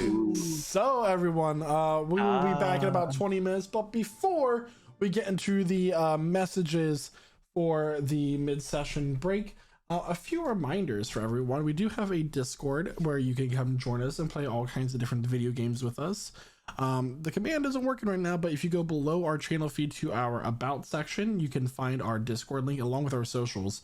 The Discord's a really important one because we want you in our Discord and playing games like Dead by Daylight, Sea of Thieves, Overwatch 2, and more. Really fun time. We're in there a lot. There's always people to be playing games with. We're going to look into why the bot's not working for Twitch specifically, but furthermore, what else was I going to say? Other words. Oh yeah, come watch us on YouTube if you want to catch up on the adventure so far. We're session 12 of campaign 2. We had a whole campaign 1, all of it, most of it, much of it. The important bits, with me included, are on YouTube. And you can also find us. We also release regularly on Spotify and wherever it is you get your podcasts as well, as delicious audio only mode. And a really exciting announcement, as this mid-session break has gone on and this session has gone on in general, we do have a reward system for people who take part in our community currently in its beta, and it has been collecting data for us. As it stands right now, every minute that has passed that somebody has been in our Twitch channel, they have earned 1 point towards their Twitch username. You can check those point totals in our Discord using the command %points space and then enter the Twitch username and we'll return that. Any questions about those points we'll release into an announcement, but you'll be able to redeem them for really cool stuff in our community, and we just want to kind of tease that now. So if you want to check your point totals, you can do so in the Discord and our bot command channel.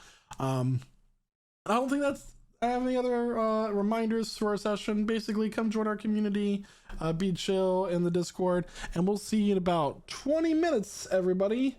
20 minutes. BRB. Hello, everyone, and before we go ahead and continue on with the session this evening, we would like to let everybody know that our Twitch bot is working once again. So those commands for the Discord channel are once again !Discord. For Midnight Syndicate, it's !Midnight. For Arkenforge, it's !Forge. So sorry about that, but it is working. So there you go. And also !Hello Fresh. So welcome back, everyone. How we doing? So let's go ahead and change the video. This doesn't quite fit the mood that we had going on. For Doesn't it? no, We're in a fight right now. none at all. You're in a fight right now. All right, This is the fight, Mike. we're about to start fighting. So where we last left off, you all had boarded the airship to head to Summermorn due to you being framed for the death of the Prime Minister and for the explosion of the Direcog clan, where the Three Claw, the organization that Kaijo belonged to, helped smuggle you out onto this airship, where you're responsible for keeping the captain safe, a Captain Gilmac Margrim. Not necessarily concerned with the shipment of war machines going to Summermorn in the kingdom of Rivermore, but necessarily other things that are on the ship that does not need to be pointed out to you, that Mr. Damon Stylon said to all of you. With that, as you all are finding your way above the clouds with the blue sky ahead of you, for a moment you feel at peace, seeing nothing but clearness ahead of you and the wind blowing through your hair.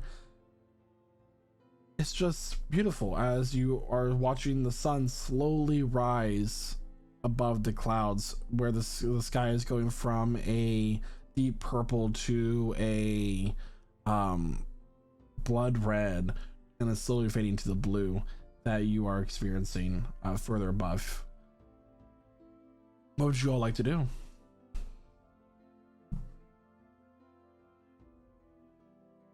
Oh, I'm going out on deck. I'm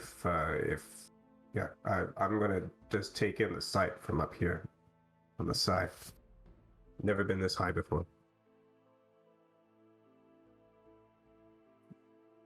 Looking out and trying to find a song that fits the feeling of being this high up. Yeah. Not coming yet. Oh, I'm staying far away from the edge. I have no business seeing the ground so far away. Oh, that was a bit of Scottish. my father. Bit of my father just came out. Yeah. Oh.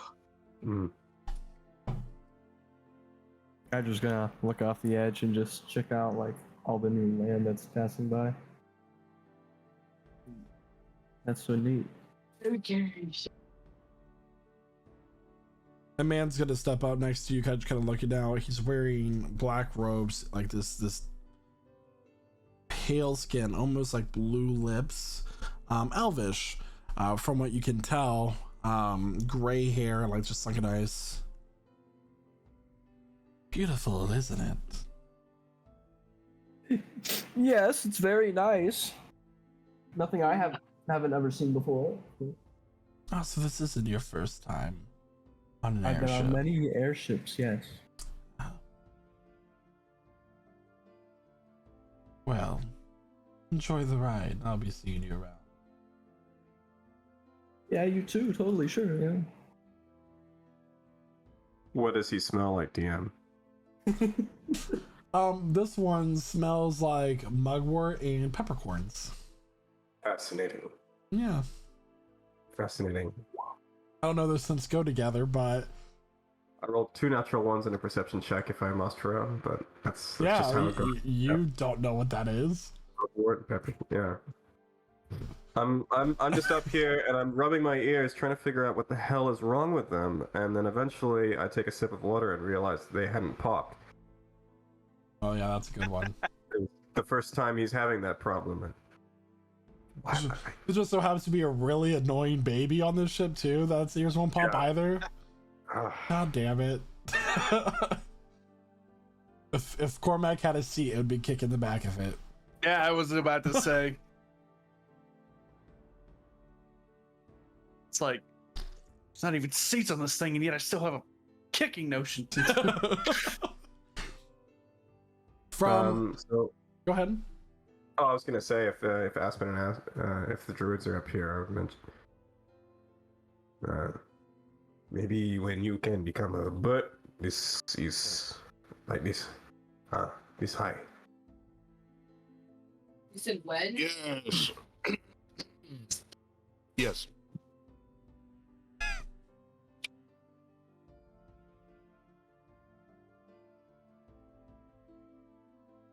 As you're all kind of like sitting in your various places, Nazir is below deck working on his amulet, and the rest of you are kind of on the deck of the ship. Just people going about their business. There are people that are kind of sightseeing over the balcony. There are crew members making sure that everything is running properly, monitoring things. And you're all just standing there for a moment. A child is gonna walk up to Zulkifli. Seems to be a human child, little girl, like bright blonde curly hair, just these like green eyes, is just like staring up at you. Not saying anything, just staring at you. The bit of drool comes to the corner of the mouth. Yeah, I keep playing, and I stare back.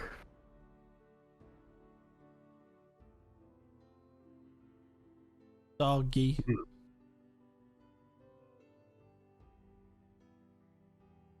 Gelang si paku gelang, gelang si rama-rama. Pulang, marilah pulang bersama-sama. Pulang, marilah pulang bersama-sama.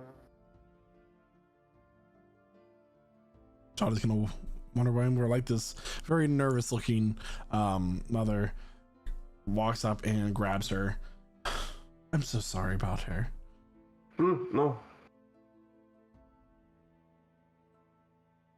Meanwhile, this mother sees me busting down. Getting with it. Hell yeah. Let me give everybody a visual for no particular reason. Oh, great. This is what the airship does look like, for those of you who want to know. Ooh, That is your map. Why is there a a grid? battle map. No one said anything about a battle. So if you want to put your tokens on for reference, though, that would be helpful. Yeah. Just yeah.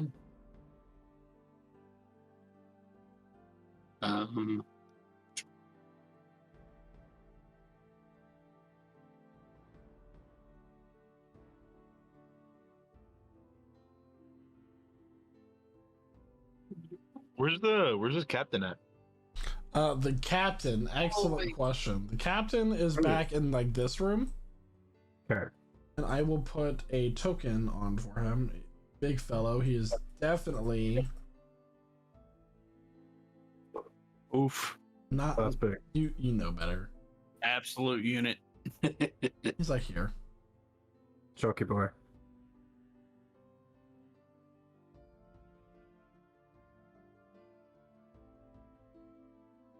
Cool. Is there like a window on the door into that room?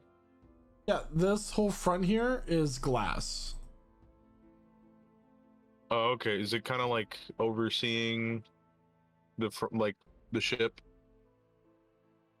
Right. All right. Cool. That makes sense. The helm.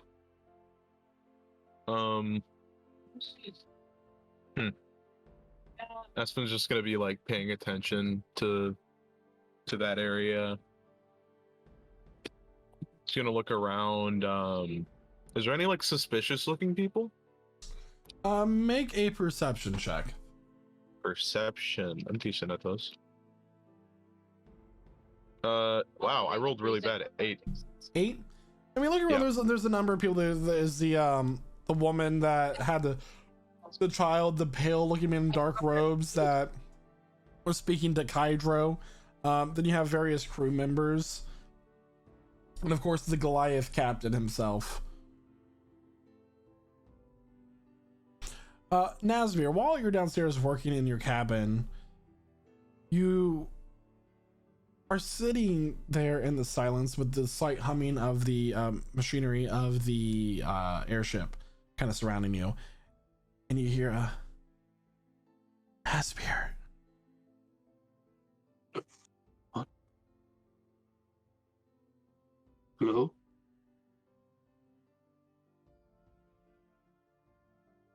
Is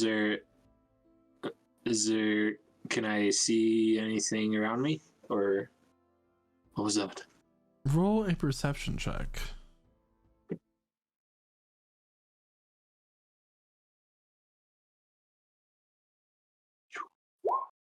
$12. Okay. Looking around, you have your bed. There is, of course, the chamber pot. And there is a mirror, like kind of like a vanity.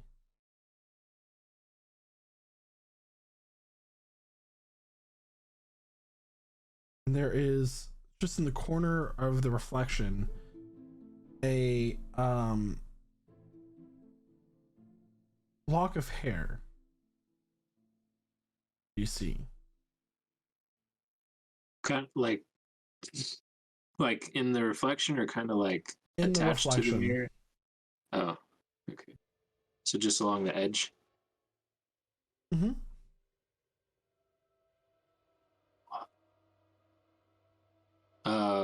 I'll kind of go up to the mirror and whisper, "Hello." Walking up to the mirror, kind of keeping your distance from it. You're looking at the back of a woman's head. Long hair, wavy. Seems to be dwarvish. Asmir. Rose? Rose, is that you? The figure does not move. See it again. Asmir. I put my hand against the glass.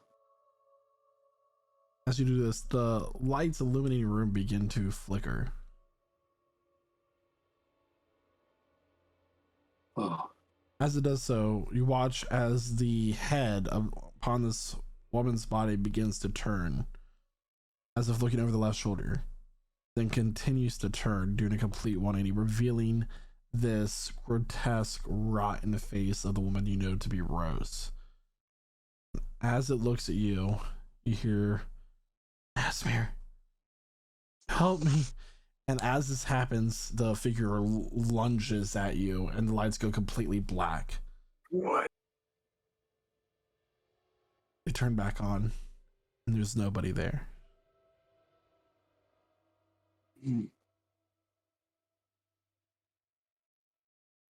Well, I don't like that.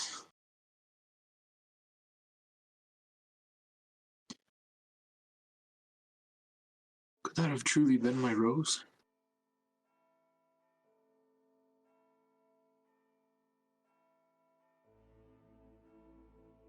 Oh. Didn't actually come out of the mirror, did it?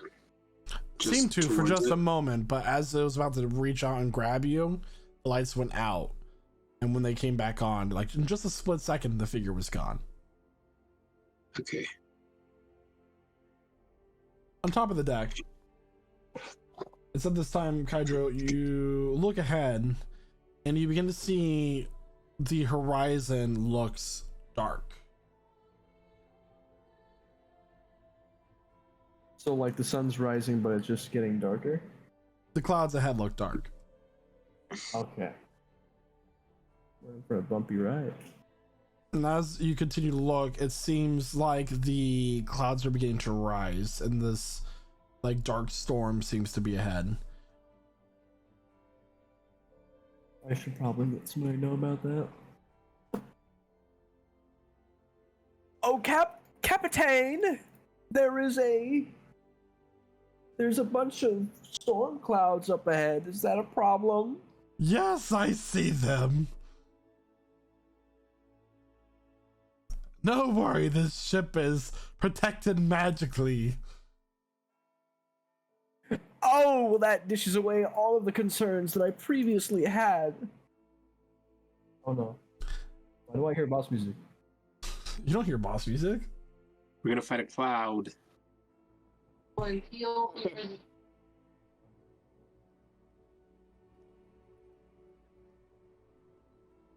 It's enough with a crack of thunder. Putting my loot away, back in the bag of holding. It begins to rain. I pull my cloak over my head.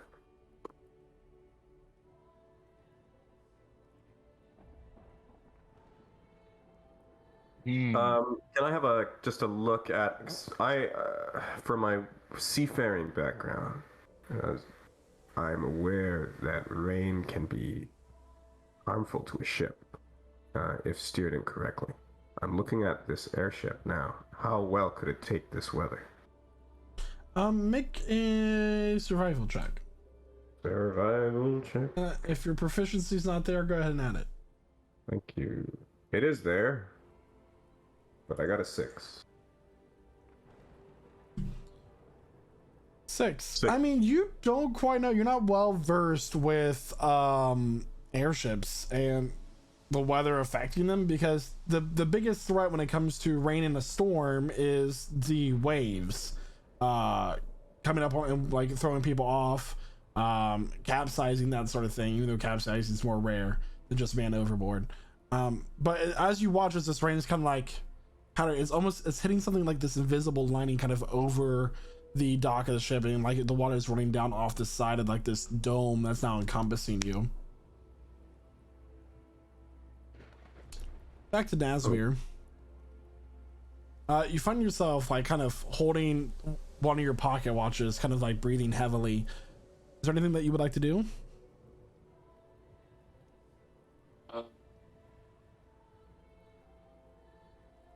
Focusing on the mirror, I want to try to cast message to Rose. Focus. Spell does fail.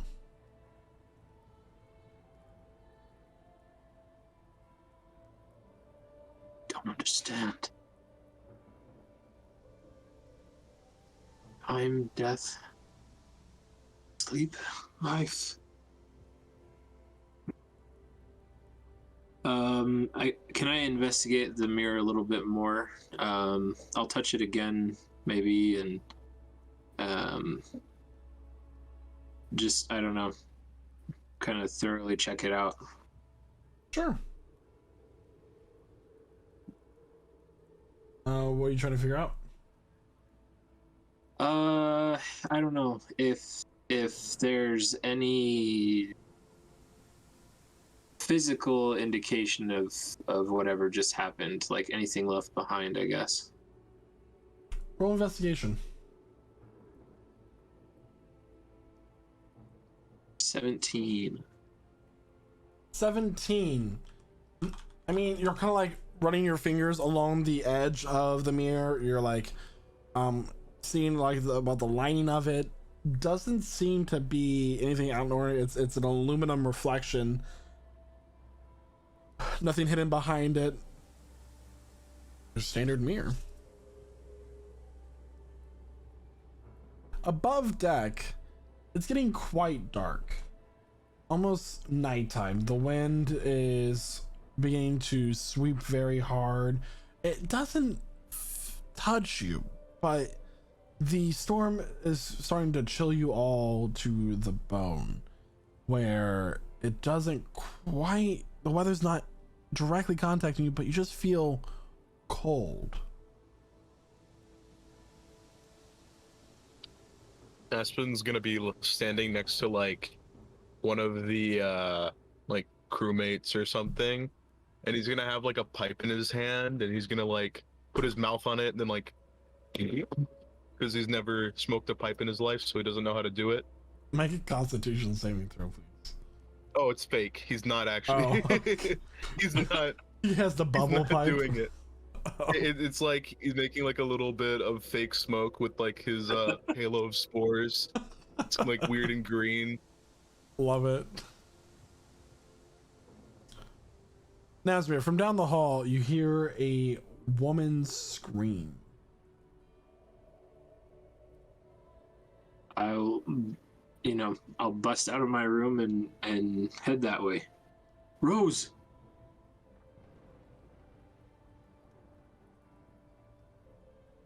And start, going towards the direction I heard the scream. Okay.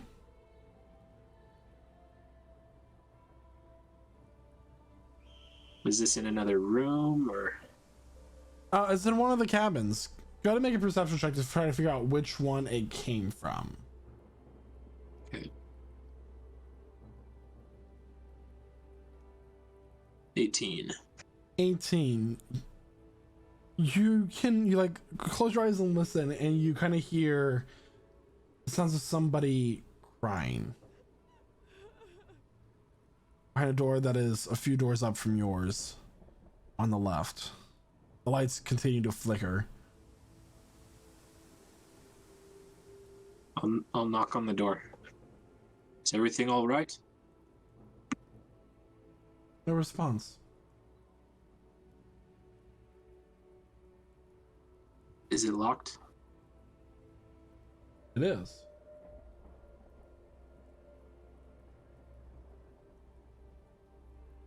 You hear the sound of glass shattering. Can I try and force the door? Make a strength check.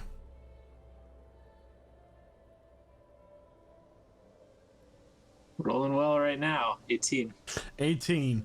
You hit it once with your shoulder. The door gives a little bit, and then you like kind of hype yourself up and really go for the impact, and the door swings open.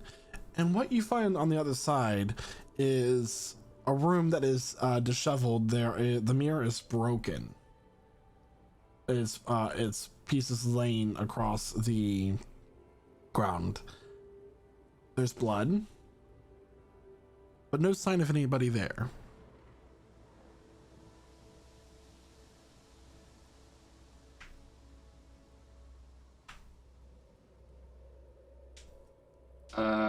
Is there anybody's belongings in here, or does this look like a room somebody was staying in? Somebody Okay. was in this room. But doesn't appear anybody's in here right now. No. Above deck, lightning strikes the main mast supporting the sails, and for a moment the barrier flickers.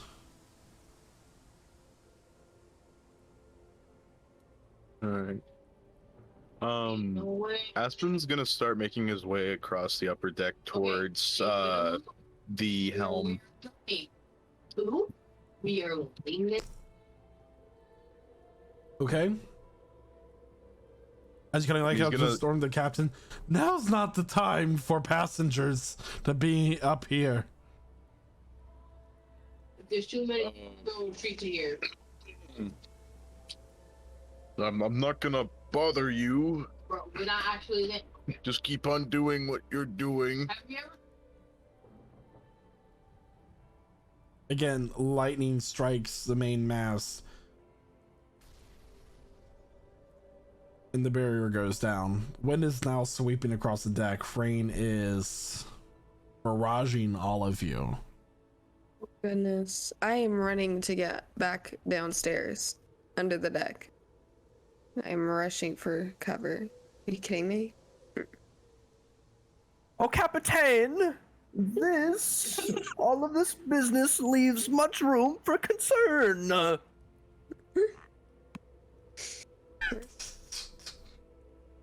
aforementioned barrier has been broken.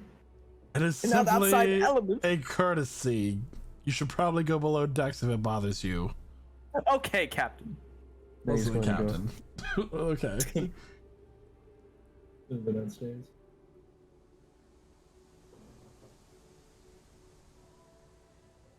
You all, is everybody going below deck? Zulkifli's gonna look. He's gonna linger, looking for any lifelines, anything like that that might secure someone during a storm. Does the airship have anything like that, or is it pretty much just flat? Basically It's all flat right. on top. No ropes, nothing. Oh wow. Outside the rigging for the sails. Huh. Okay.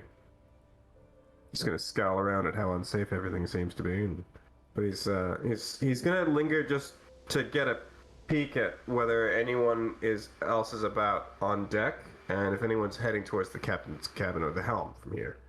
Make a perception check. Sure.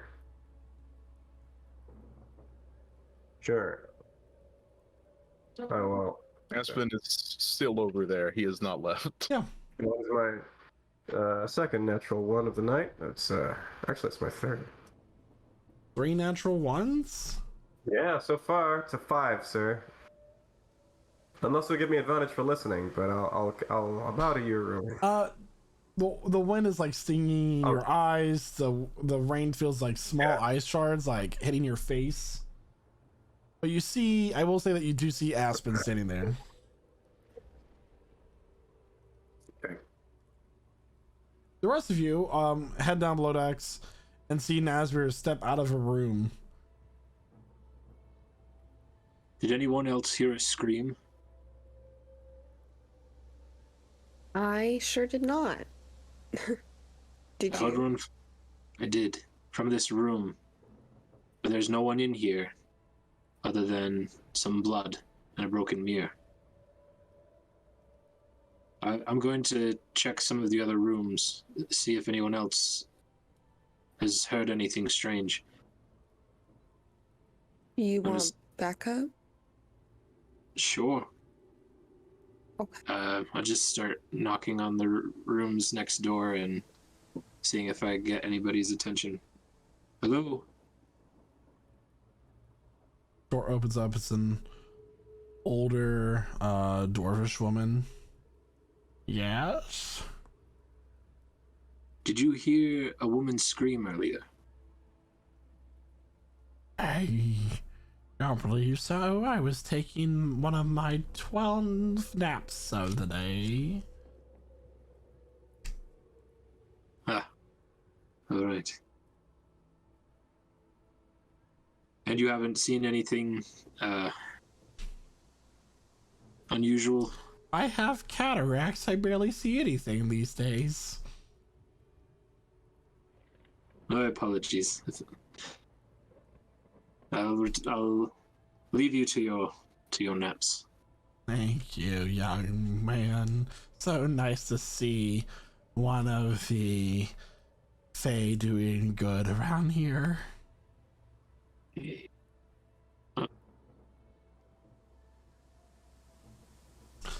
Astra, from behind, you hear, Astra. I whip my head back. Okay, I'm looking for what that was. Who's talking to me right now? What's going on? Turn around, the lights flicker once more. Don't Now, say this anything. isn't a woman screaming, but this is particular behavior. And it was just the lights, no door creaking open, nothing like that.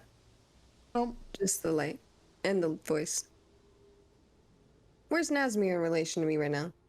He's still talking with old women. So he's next to you, look at the door, and you're kind of just like sitting there in the hallway with him.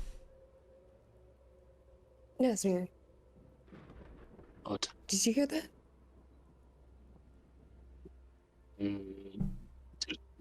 Did I? No. Probably not. No. No, I don't think so. I was just talking with the lovely woman here. What in the world? What did you hear? Just someone calling my name. But there's, I don't know. You're creeping me out a little bit. Your story of screaming women, broken mirrors. I'm sorry. It's not me. Though I did hear someone call my name earlier too, before the scream. Uh-oh. I saw something in a mirror, too. But I don't know what's happening. I saw something in my mirror. This one in this room I checked was broken.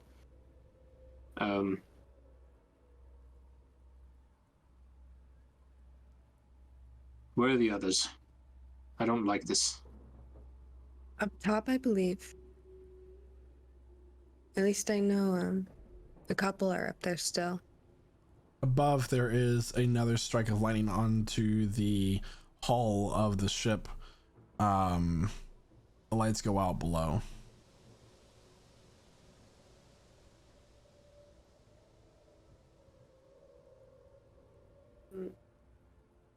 I can't see. For a moment, Yeah. Astra, the lights flicker back on, and at the end of the hall, you see a figure. Cute or nah? Their flesh is gray. Oh. They're standing, as you look up, their entire form is gray, stone-like. No. No, get away from me. No. No, you're not doing this to me right now. The lights I'm flicker already- off and back on. The figure is now 20 feet closer to you. And you cannot make out the makeup of the face. You recognize it. The body it seems to be furbulk in shape. Astra. The hand is going over the mouth. I am in shock. Which of my family members is this? Who is this talking to me right now? Seems to be your mother. No way, not. Mm. Astra. Lights flicker out. Gone. I'm reaching out. I'm reaching out for my madre. Bro, Saffron. Kydra, are you below deck? Oh yeah, for sure. I think everybody except for Aspen is below deck, if I remember correctly. And Zulkifli. Or did you? Pausing, looking after Aspen, just waiting for him to come over, but also waiting to see what he's seeing. But if he's going below deck, I'll go too. I think Aspen's still above deck. Yeah. Okay. Yeah, I don't want to leave him. So. That's fine. Yep. And just kind of like shadowing the captain just behind him. Not trying to be very discreet.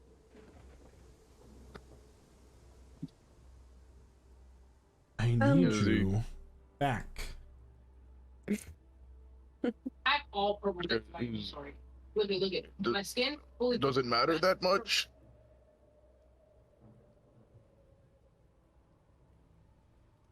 Is the captain alone in this room, in this cabin? There are two other crew members at the switchboard currently navigating it as they're trying to get through the storm. Okay.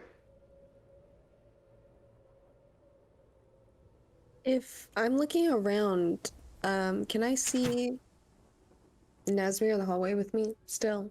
Yeah. Where, okay. He didn't see that? Ask him. Did you see that? You did not. He did No. not? I'm seeing no reaction from him right now. That's what I'm thinking. I have to go. I hold- can't be here anymore. Hold on. Don't go off on your need to own. go. I'm turning around. I am walking. I am not even listening to these. Astra. Oh my god, there's more whispering. Sorry, that was me. Wait. What is that? see a bad like a blue Kydro, the door next to you begins to shake violently, trying to open. All right. I'm gonna open up the door. Okay. Clearly, somebody needs to get out of this room. Who is it? I'll pop that door right open. Door swings open. Did I do that? What you see is a room, very neatly put together. The sheets are tucked in, belongings are unpacked and sitting in various places. You step inside. Might as well. This will be my lodgings until the storm quenches its thirst among our ship.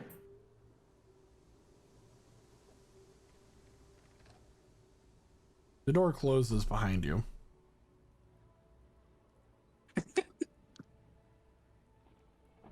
Self-closing doors, nice touch. All right, yeah. Undaunted. Yeah, they did that.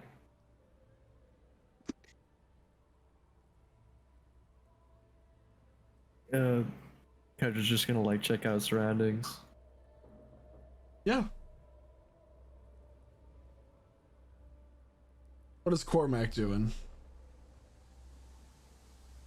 Cormac's also gonna head down below decks. Okay, so you see Astra and Nazmir in the hallway. Not that the lights are back on. Hydro is nowhere to be seen.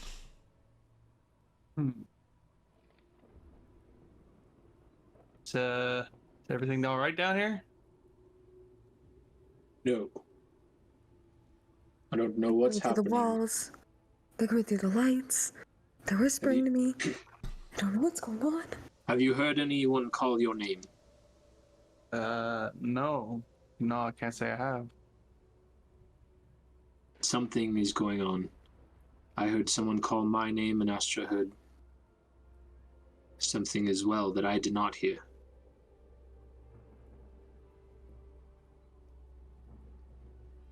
I thought I heard a woman scream, but there was no sign of her.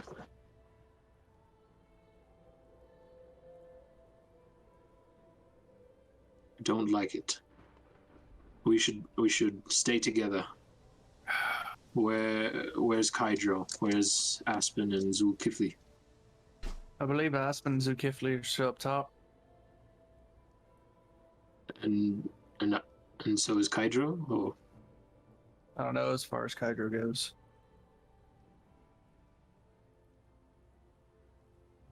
I don't like this. I'm gonna try and message Kydro. Where are you? We should stick together. Does the message reach me? This is message as in the first level spell. You said 25 words, or is this the one that you point in the direction of the person? The cantrip. You don't have to know exactly where they are. You just point in the general Just, direction, right? Or Yeah. so I will say for this, Kydra, pick a number between 1 through 4. 3. 3. Nazmir, can you roll a d4, please? Yeah.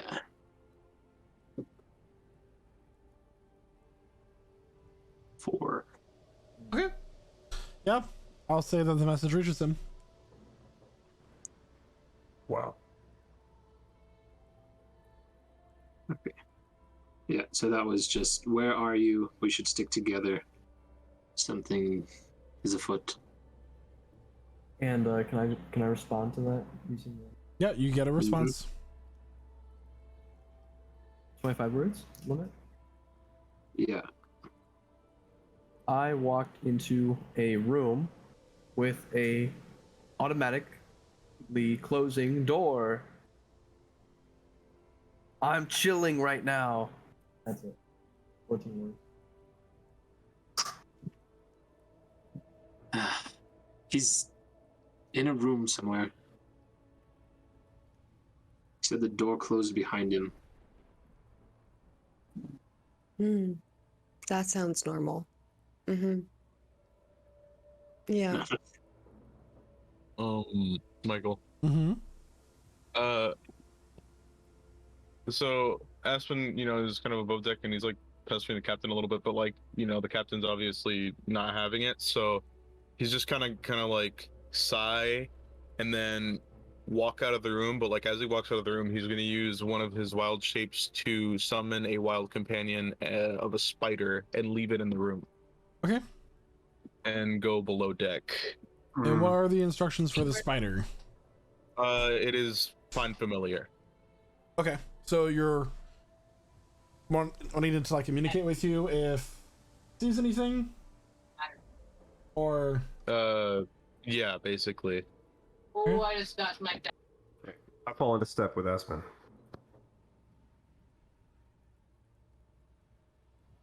Wow. My throat kind of hurts from doing that voice. Captain, he's safe for now. You watching? And now he is. I left a little friend in there to keep an eye out, Ah. Okay. or multiple. Okay. Wait, Lewis. So we go downstairs. It's dark. It's okay if he's gonna blink, and he can see in the dark just fine. He's gonna steady his hand out and just guide Aspen around through the darkness. you do see Nasmir and Astro with Cormac in the hallway.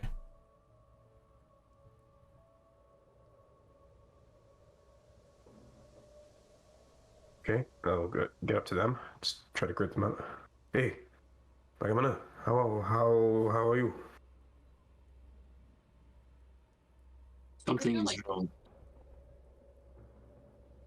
Astra seems spooked. I don't know what she saw or heard, but I saw and heard Zool, brother, something disconcerting.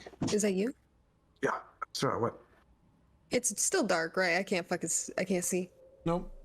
Of course. Here, It's light? take my arm. Got it. Arm taken. Either way. Brother, I am not well. I saw someone that I should not be seeing here. Who did you see? Yeah, I saw her mother. That's not right. Yeah, it's not right at all. Did she look Yeah. normal? Or No. She looked as we left her. Stone and all. so not dead necessarily. But she shouldn't even be here. No. Frozen. You also? I'll point to Nesmir. I saw my wife. But she looked as though she were dead. Yeah, no. She reached out towards me and screamed. Your And wife. I heard a mirror break and another woman scream. I heard a woman call my name. I don't like this. I don't know what's going on. I'm gonna smell the air and I'm gonna start looking around for signs of demonic influence or undead influence. And we Well, don't know this- exactly where Kydro is. Make He's a in a room perception check. somewhere. Perception, sure. Well, Yeah. although quickly does that, Aspen will also use detect magic on just the surroundings. 17. 17. Begin to Uh-huh. sniff around, and then at your cloak, you feel a slight tug twice at the hem at the bottom. Okay, I look down. You look down, and the human child that you saw earlier is standing there, motionless, looking right up at you. Hello, adik. Yo, mak, come on. Get down on my knees, just so I'm eye level with the kid. Your mother is where? Child will just keep staring at you. How old would you say the child is? Do they look? She Diaper. is about 3. Oh,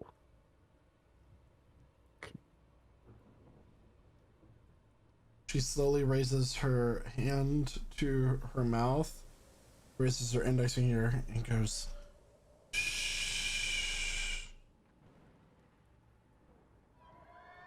Um, She disappears. What the fuck? What of my detect magic? Look around. Doesn't appear to be very many magical things that are out of the ordinary. You do get a ping from the for lack of better words, like the navigation room above you, along with some components of the ship. Is the lighting down here also made out of The lighting is Materium? magical. Yep. All right, cool. But So, it's connected to the power source. It's not. Oh, okay. It's not like individual ores. Like this is like almost like electricity would be. All right. Yeah, and then of course I get the illusion magic from myself and Astra. Yep. And all that fun stuff. But yeah.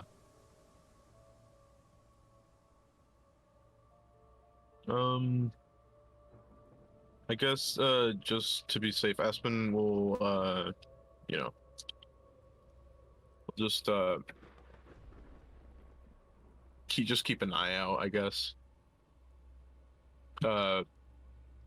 Yeah.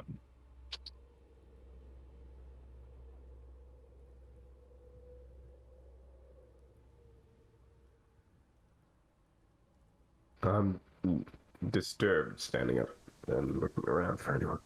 You see the girl? Little girl? No. I didn't see whatever Astra saw earlier. Magic. Pastilla, there is some kind of magic here. Perhaps it's something to do in our minds. Maybe someone who want us distracted so they can go upstairs and get Captain. And Kydro is somewhere. He went in one of the rooms. I don't know where. I'm gonna get up and go look for Kydro and follow his scent. Another perception check, please. Sure. What does Kydro smell like? 23. Whatever it is, it better be good.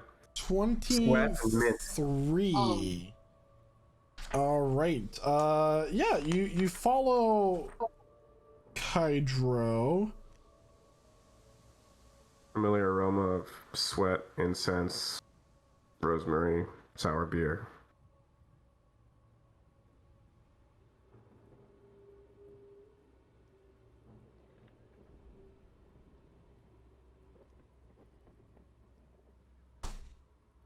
Lost you, Michael. There you are. No, I'm still here. Don't worry.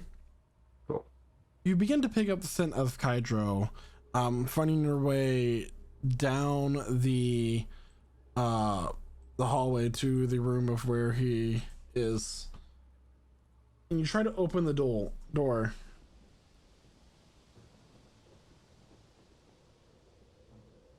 Doesn't move.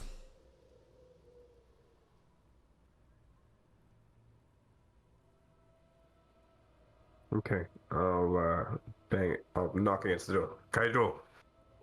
Kydro! See if he hears me. Kydro, you are able to hear Zulkifli on the other side. Got it.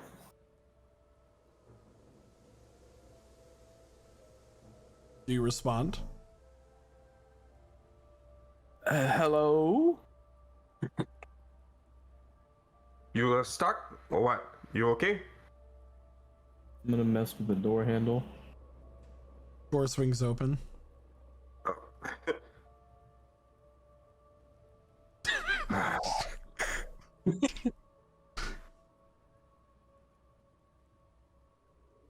Something wrong here. We are hearing, seeing hantu, ghost. I haven't noticed anything wrong so far in my personal experience. I don't think so. No. Okay. Take a sidelong glance at Kydro and I'll wonder idly if he was just trying to use the bathroom. And frown and you stay close, okay? Yeah, okay. Yeah, trouble, musty. Okay. I'll go back to the group. But wash first. I wash.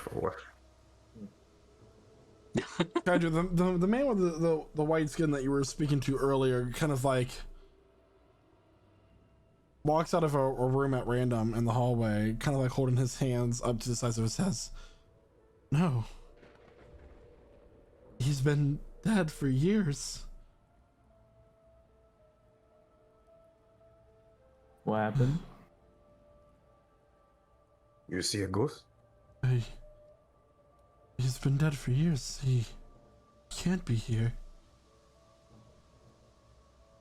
He just begins mumbling like,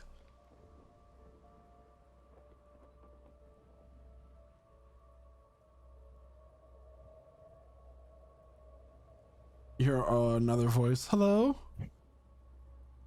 Hello? Has anyone seen my daughter? What does she look like? A human woman with blonde hair that's curly, kind of like stepping out. I've been looking everywhere for her.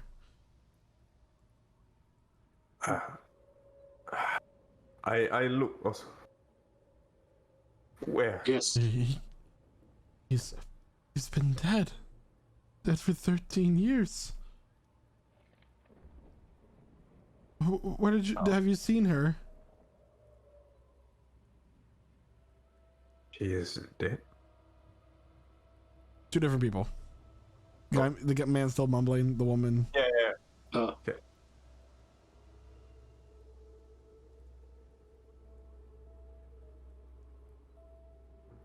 Well, we can look together.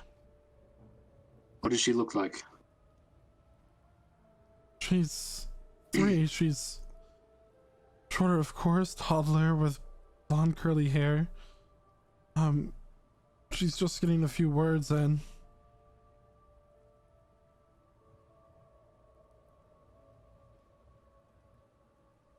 Okay.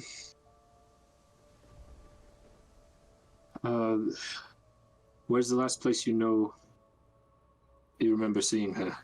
In your quarters? She keeps getting away from me. I don't know where she's been. Cormac. Out to your left, there is a window in the hall. And you hear a scream with the Doppler effect. You see a body of one of the male crew members fall past it. Cormac's gonna run over to the window and see if he can see anything out of it. Just for a second, you see just this dot fall beneath the clouds. No. Familiar picking up anything? Did you roll hit points for your familiar? Hit points for my familiar? Yeah. I did not roll them. It's like what, 1d4 plus 1, I think, for a spider? I think so. I could check. I have my monster manual right here. Give me a second. Would I have to roll like stealth for it? 1d4 minus 1. You can roll stealth 1. as well. You All right, technically did say you're doing it in a stealthy way. I mean, I guess. But I'll allow it. Okay. Yeah. So yeah, it's a 1d4 minus 1. I'll roll that really quick. It's a minimum of 1, right? Oh yeah, look, 1. And I will roll stealth for it, which is, I believe, just a dex check, so d20 plus 2. 16. Yeah. So at this point, as soon as the body comes over the side of the ship, your familiar warns you as you watch as these two blue figures grab the two sailors in this room, crew members in this room, and throw them overboard. And the captain's turning around, and they're slowly approaching him. Aspen will snap back to like his own perception, and he will just alert the party. There's some forms about to attack the captain. We need to make our way up there. Let's go. Okay. Yeah. Full dash. Yeah, Aspen's running up. Yep.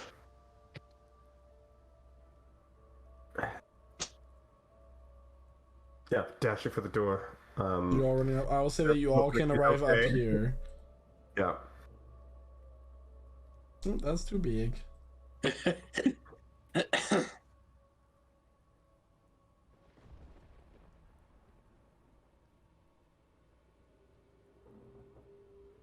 Hey, stop inching forward. I see you. At this point, everybody, as these two blue figures rise up from the decks below and throw the sailors overboard, and at this point, I will need everyone to roll for initiative. Been a long time, everyone.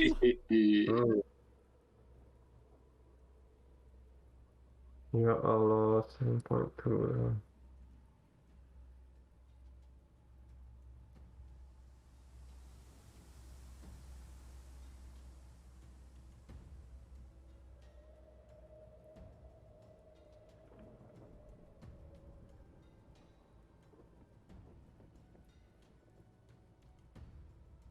All right, everybody roll an initiative. Everybody on the initiative board. Everybody's on the initiative board. Excellent. Let me roll for these two creatures that we definitely don't know what they're called. Blue things. Yeah, what is that? Can't I don't tell recognize- if sarcastic or... That was sarcastic, yes, but I also don't really recognize it. Now I'm doubting myself. That's okay. Yes, it was sarcastic, but also maybe not. I don't know what it is. Who knows? It's For the sake of copyright, we have to call this a spirit ship. Just kidding, I just made that up. I like it.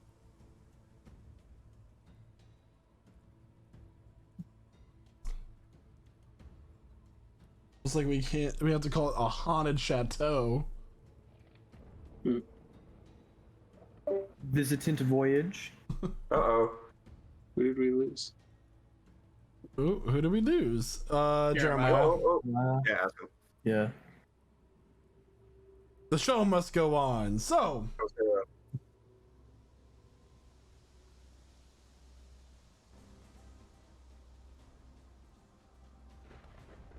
y'all ready? So we are going to start with the first spectral creature. It's going to fly up and it's gonna swipe at the captain. Oh god.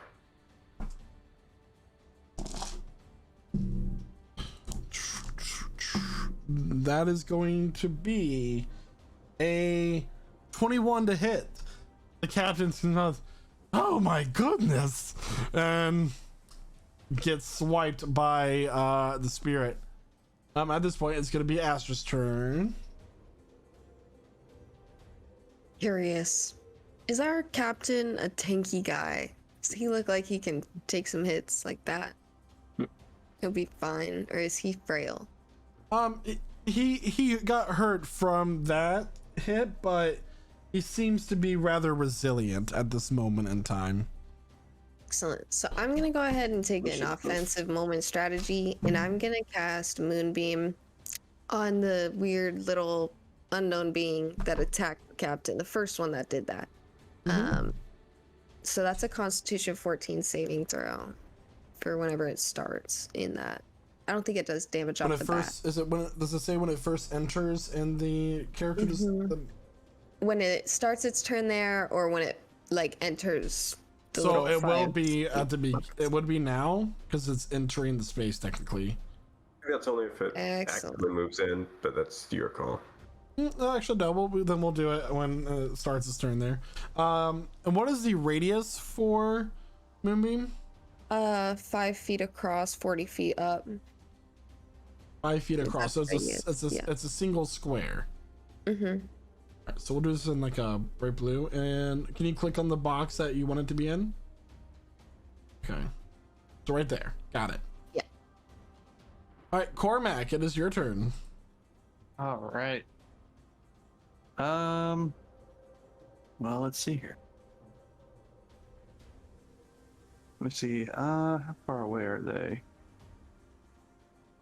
Wait, we can see them, right? Obviously. Yeah. Okay, just making sure. I didn't know if they like attacked and then they were gone. Well, shit, I can't really do much. I can't get to them in time.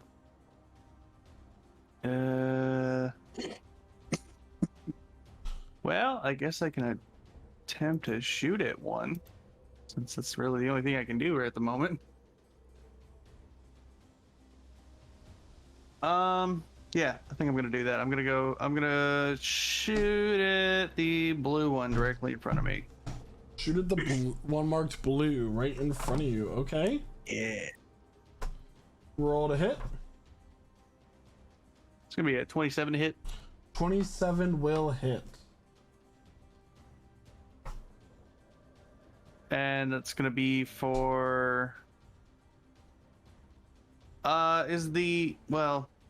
I guess the enemy, I guess the captain is technically the enemy of my enemy, so it's gonna be for 12.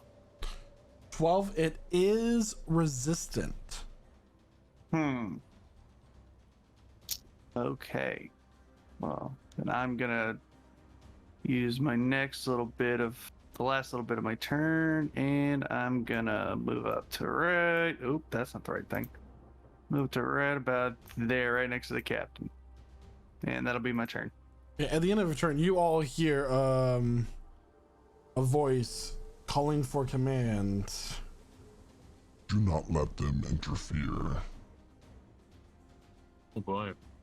It's now the one marked blue's turn. It's going to fly up to Cormac right here. And it's going to reach out and try to touch him inappropriately. No, don't. Michael, Yes. just real quick. My initiative is 13. It's just my computer shitted itself. Yes. Yep. All right, thank Let's you. also fix this while we're at it. Okay. Cormac, that is going to be a 15 to hit. That does not hit. It reaches out, but you manage to duck out of the way as it swipes at you. The form of this is a similar to the crew that you saw. You've seen running the ship, but it's decayed, it's rotten, it's singed at parts. Aspen, it is now your turn. Yeah. Just pulling up my sheet. I'm looking. These things, do they look kind of like incorporeal, like see through? Yeah. All right. That's good to know. Let's see. I am going to use my bonus action to cast Shillelagh on my what looks like a fancy cane right now, Okay. and to make it, enhanced and powerful and whatnot. And is there any like stairs that I would have to like walk up or anything to get to these creatures? Okay, cool.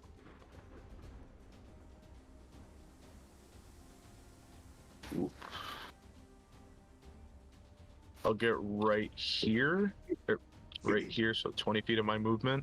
Mm-hmm. And I will attack this one right here, the blue one, Okay. with Shillelagh. Go ahead. right.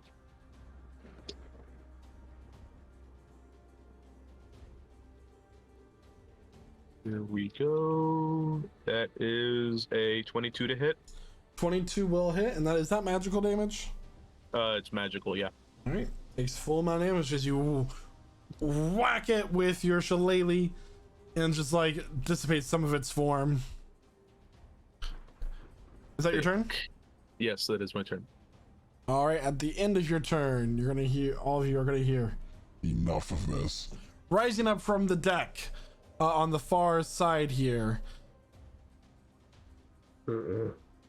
is the form of a human man, but glowing in a corporeal state. Its hair suspending with the wind. It, at its hanging from its arm is a long axe that is rather large and dripping what seems to be with fresh blood. And he's gonna make his move. Oh no. He's gonna run up and ask Nazmir for his number. Just kidding. But he's gonna hit up with his axe. Ah, okay. I'm flattered. Nazmir, that's a 23 to hit. Yes, I think indeed it is. All right.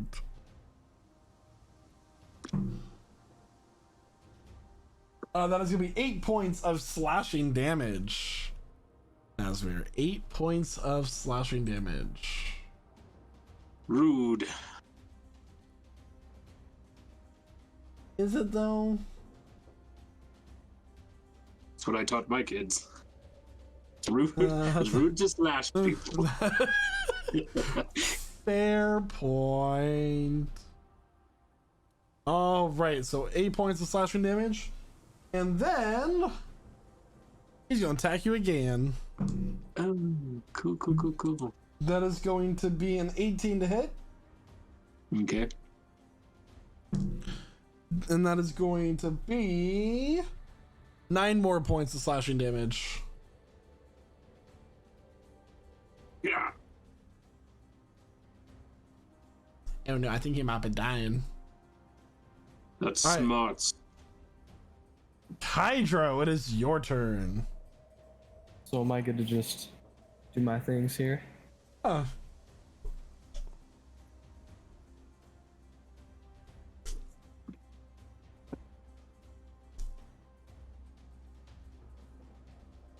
Am I good to just do what I do?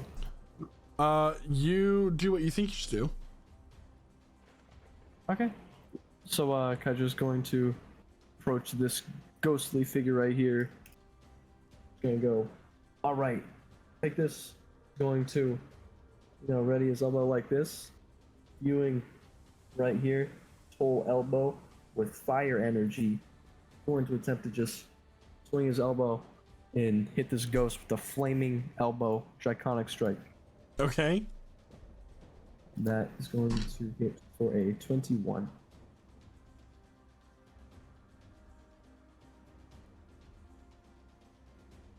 $21 will hit. I don't know if that counts as magical or not. I think it's non-magical. I think you have something later that specifically makes it Yeah. become magical. So it's Yeah. not okay. So roll damage. That would be 8. 8 points of non-magical fire damage will be resistant to. Well, it's resistant to the fire regardless, but you learn something new every day. All right, it is now Zulkifli's turn. Oh, hold on. Oh, you got more You turns. got more attacks? You got more attacks. I forgot you're a freaking monk. I'm the monk. My mistake. Alright. He's going to reach back with his neck. As you guys see, as his hair sparks up with that iconic, legendary, just lightning all throughout his hair. And as he reels his head back, very quickly, you just see his head, like a split second, as he's going to, lightning imbued headbutt this ghost. For a, that's a 12. A 12 will hit. For 6 non-magical lightning damage. 6 non-magical lightning damage. All right. Anything else for your turn? No, that's it. Yeah. Zulkifli. Okay, Zulkifli is running up. He's skidded along the wet deck. He gets out his longbow, and just as he lines up a quick shot, he traces his thumb just along the one of the scar patterns along his shoulder, and it goes black as he uses his Crimson Right to empower his longbow. He takes 1 point of damage as he does so. His longbow is empowered with fire at this point, and he's going to fire a quick shot. It's magical. It is a 29 to hit, which is beautiful. Dealing 7 points of magical piercing damage with an additional 3 points of fire damage. Also On which magical. one? On the red marked one right by the captain. So it'll take total 10 points of magical damage. 10 points of magical damage. You got it. Yeah. All right. Yeah, and he's going to spin around and he's looking at this other guy sizing that up. But he's just clocking them both. Not literally, just figuratively. And that's his turn. Nazmir. All right. Well, let's return in kind. So I'm going to summon my echo next to me. Let's see. And that is a bonus action. So I'll just use it to attack this guy in front of me. Okay.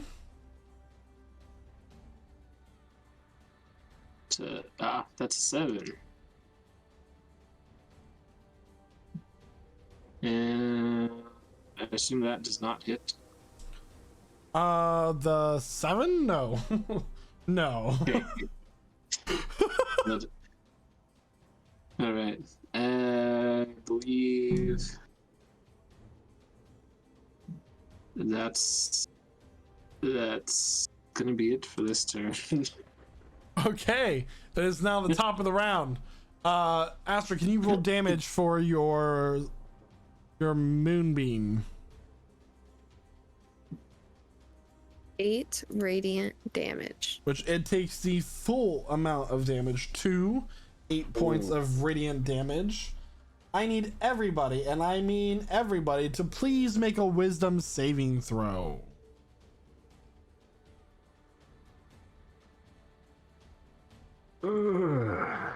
Yeah. That's 1, 2, 3, 4, 5. Let's go, the druids. Ayo, ayo. Gotta love those above 20 wisdom saves. We love him. All right. Did anybody get less than an 8 or less on that? Yes. Oh, never mind. I believe Zulkifli did. Yeah. Yeah. Okay, Just me. excellent. Yeah. So everybody who got less than Seven. a 13, you are now considered frightened of the one marked red. Zulkifli, something about this, as this makes this horrifying look. Its mouth stretches wide. It's the skin on its corporeal form of his cheeks begin to stretch open as holes begin to form as it does so, and just like screams at you. You are so frightened by this. It is terrifying. Your hair begins to turn gray and you age about 15 years. Oh. Whoa. Whoa. What the hell? Whoa. Okay. Stress kills. Holy shit. And it is going to move out of the moonbeam because fuck that. That's just gonna go right here. It needs to make a con save. If it moves out? I already did that for the beginning of its turn. Against Not his the moonbeam. No, against Oh. my circle of. Oh, I mean, I Halo's should have done that a persons. while ago. No, It I was mean, already- that's up to me. Oh, yeah, that's a good point. Okay, so con save 19. Yep, 19, so it passes. Okay. Yep. Also, were you just really about to hit a ghost with necrotic damage? Yeah, it's worth a shot. Astra, it's your turn. Hit a dead thing with death energy. Yes. I'm gonna Hey, go make it ahead deader. and grief the one in blue down here by moving my moonbeam like down. I'd like to move it down to this guy here. I forgot that you could move Moonbeam. Hmm. Yep. As long as you maintain concentration. I'm concentrating on that beam. Moon things. Yep, phases. Waxing, waning, gibbous. We're just All gonna draw a new one because I can't figure out how to move it. Gotcha. There we go. Woohoo. All right. Oh no, Kaidro. He's inside fine. the movie. Anything else for your turn? Shut up. Anything else for your turn there, Astra? I'm alright. No. Okay. Cormac? Yes. That's how I imagined your mother yell for you. Cormac! It's your turn. Okay, let's see. Well, just as I suspected, guns have no use. They're useful, just not as useful as you want them to be. Fair. I'm gonna pull out one of my sea wards here. Let's see if I can hit it that way. It's gonna be or I'm gonna be attacking the blue guy again. It's gonna be a 20. 20 will hit. And 10. 10 points. But you get your sneak attack. Okay, so 12 points. It's 6, but yes. Okay.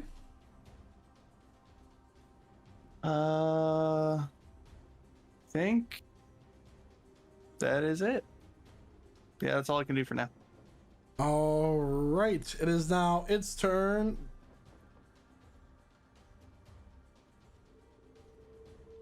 Seven damage. Wait, hold on. I got them mixed up. Yeah, on the initiative tracker, that's okay. That's okay though. We'll just do the blue one's turn now. It needs to make a con save. That one fails, so it's gonna take the full points of damage. Boy. All right, and it is going to reach out for not Kaijo, Aspen.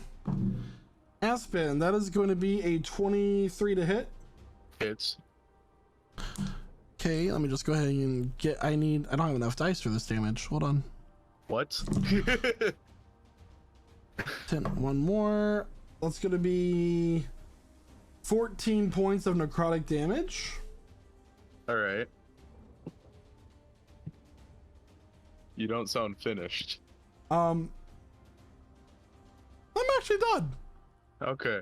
It just requires 4d6 of damage to do, and I don't have 4d6 in my tray, so. Yeah, that was very scary. Well, how much damage did you just take? 12? 14. 14? Okay. Yeah. So that is. I'm at 27 HP. Yes, I know how to do math. All right. Aspian, it's your turn. It's my turn, and you just did that to me? To me? To Really? you, to Oh my gosh. The audacity. The gall. The gumption. Anyway. Get him. Yeah, so Aspen is going to let's see this real quick. He's going to stick his hand out and he's going to cast Thunder Wave at it at the first level. Could you put the spell description for Thunderwave for me, please? Yep. Wave of Thunderous Force sweeps out from me. Each creature in a 15-foot cube originating from me must make a Constitution saving throw. On a failed save, the creature takes 2d8 thunder damage, and it's pushed 10 feet away from me. On a successful save, the creature takes half as much and isn't pushed. Oh no. When it says a cube originating from me, it can be originating anywhere. Like, so I can, make it originate from the corner of my token if I'm not wrong. Right, but if you wanted to hit the one marked blue, it's going to hit Cormac and Kydra no matter what. And the captain. Would I not be able to like do that. this? No. Like,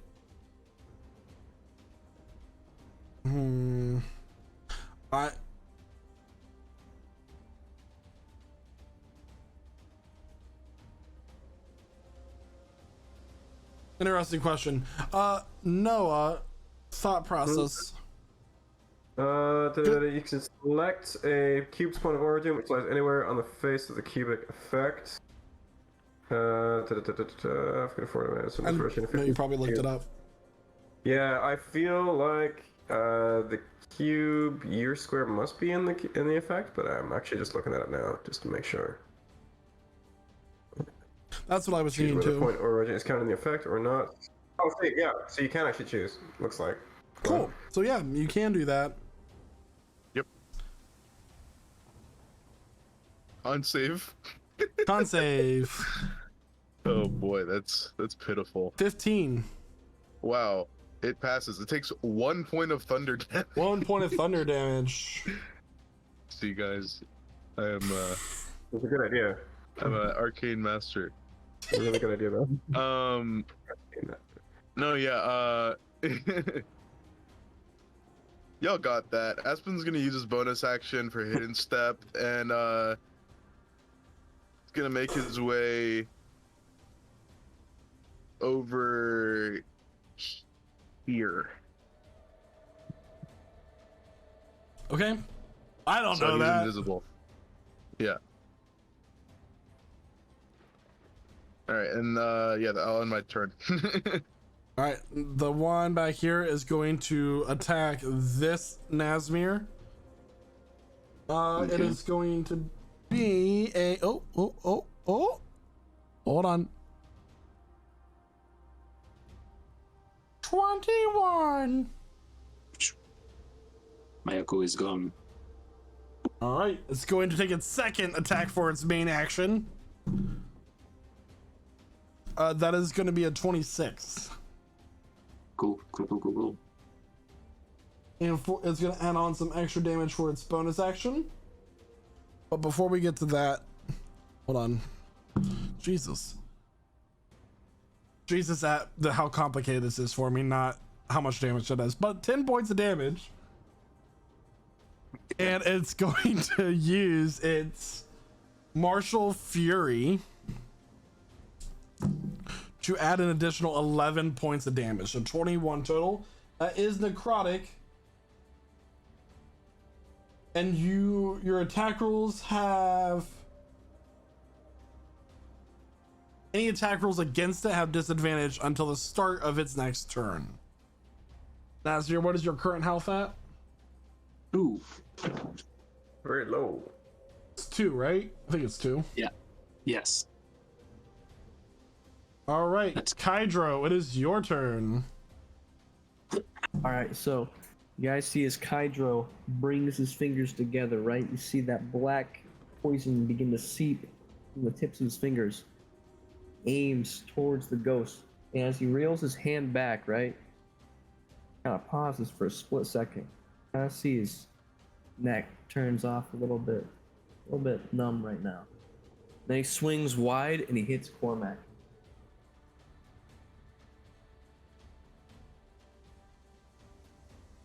What?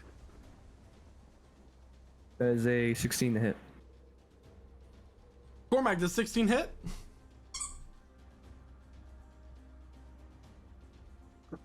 Cormac? Any Cormacs in chat? He's shocked into silence. Does Cormac exist right now? Sorry, my bad. Cormac says he's 17. So it Sorry, misses. Alright, so you see this attack just completely whip you. Yeah. Sorry about that. For some reason, my audio was cutting out on my end. You're fine. Alright, anything else? Your turn, Kydro. Kydro does have 2 attacks. So Kydro's, after whiffing, his hand's gonna turn around, and he's gonna bring his hand back, attempting to acid slap you. That's an 11. So after these, 2 strikes happen, Kydro's just not even really, looking at you, he's, staring off. Then when his eyes meet you, he just makes this squeaking, raspy breathing sound. It's great. It sounds like a dying frog. I love it. All right. Great. Alright, yeah, that's his turn. So carefully. Your turn.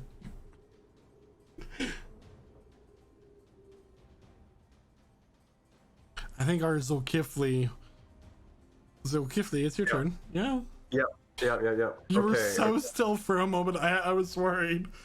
I was, no, I was contemplating my options. Okay. Ugh. All right. How does the captain look at the moment? He's been hurt, but he's doing fine. He's trying his best to keep the ship going. Okay. Just aware that it's going crazy around him. Zulkifli's still gonna fire a quick 15 to hit. The one that's right by the captain. 15 will hit. Okay. This time it's going to take a full 14 points of magical piercing damage with an additional 2 points of fire, so 16 total. Okay. Okay. Still up? It's barely up. Its form is like shifting. It's blinking. It's having a hard time maintaining its etherealness. Okay. I'll turn around and try to line up a shot on this guy, but that's my turn. Okay. Nazmir, it's your turn. All right. Well, let's first do a second wind. Okay. Probably wise at this point.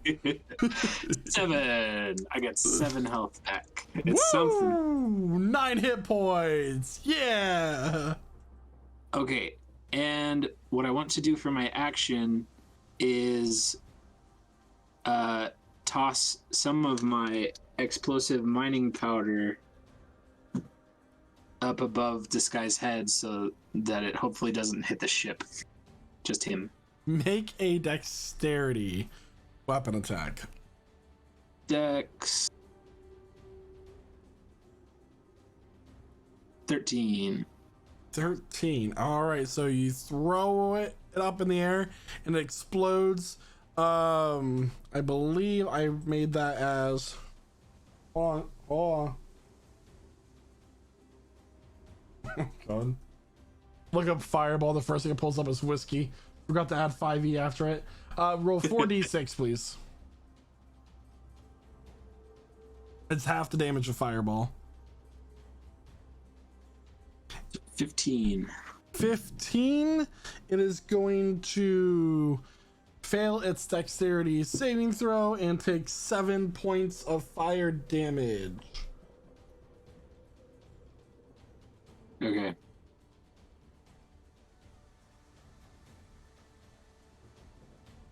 Take that! All right. Ruffian. It's now this one's turn, and roll damage for Moonbeam, please, Astra, because it failed. Wait, what's the saving throw? I got a 14. Sorry, wait, are we looking at red or blue? Blue. Got you. Azul. And it is a 14 for saving. Oh, so it succeeds, so it takes 7 points of radiant damage. All right. It's gonna reach out and attack Cormac. Cormac. That's 25. Ooh. Which I know hits 8, 9, 14 points of necrotic damage, Cormac. All right. 14 points. Okay. And it's gonna move here. Actually, no, it's gonna move here. It's gonna shoot through Cormac, and his body gets kind of like the shuddering feeling, Cormac. And then it's gonna end its turn. Astra, it's your turn. It is. And I have options. Though what I think I'm going to do right now, I think I'm going to drop my Moonbeam. Okay, that was fun. Super cool, super neat. We're going to go ahead and use Healing Word at the first level as our full action on Nazmir, which is going to do 6 healing. Super cute.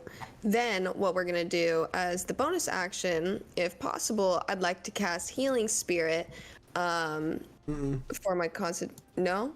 Two spells? You're right. GG. Go next. I'll settle with healing for now. Also, Healing Word is your bonus action, so you can still do your action. That's fine. So Nazir gets 6 hit points. Is there anything you had for your action, like a cantrip? No. I have nothing that I would like to use right now. Oh, okay. I choose peace. Thank you. Maybe give help action or something. You think so? You think so? Or dodge. I mean, Quarterback, it's your you would think so. I see. Cormac, it's your turn. Helpful? No. Okay. Mm-mm. Well, I'm gonna go after blue guy again with my Seaward. You're scored. Yeah. Oh, that's a nat 20. Natural 20. Let's go. You get to do normal amount of damage. I know. So wait, so is my sneak attack gonna be halved and the normal damage is They're still both the double, same? so that's 10 sneak attack. Then that's 14. So 24, 12 total. All right. As you slash, it lets out this wail as its form dissipates into blue light. Almost like a ghostly whale, if you will.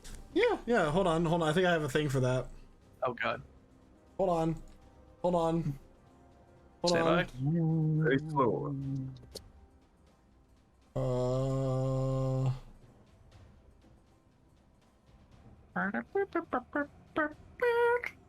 It was very subtle. Did y'all hear that? Great. No. Here, we'll do it again. We'll do it again. Oh wait, hold on.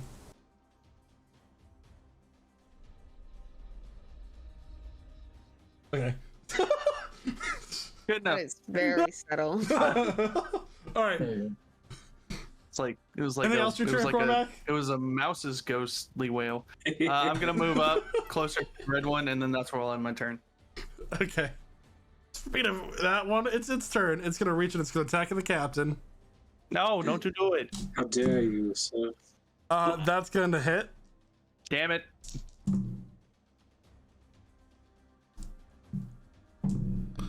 All right. Captain looks hurt. Aspen, it's your turn.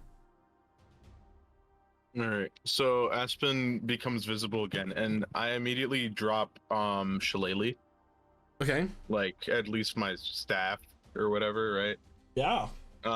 And Aspen takes his hand and drags it over his main hand, and a big blade of fire appears as he casts Flame Blade, and he's gonna move up right here 5 feet and attack this ghastly thing. Okay. So I believe that is a melee spell attack. So yeah. So 16 to hit. Yeah. For 9 points of magical fire damage. Wow. Wow. Wow. Yep. Wow. And yeah. Okay. It's good to attack you back. Yeah.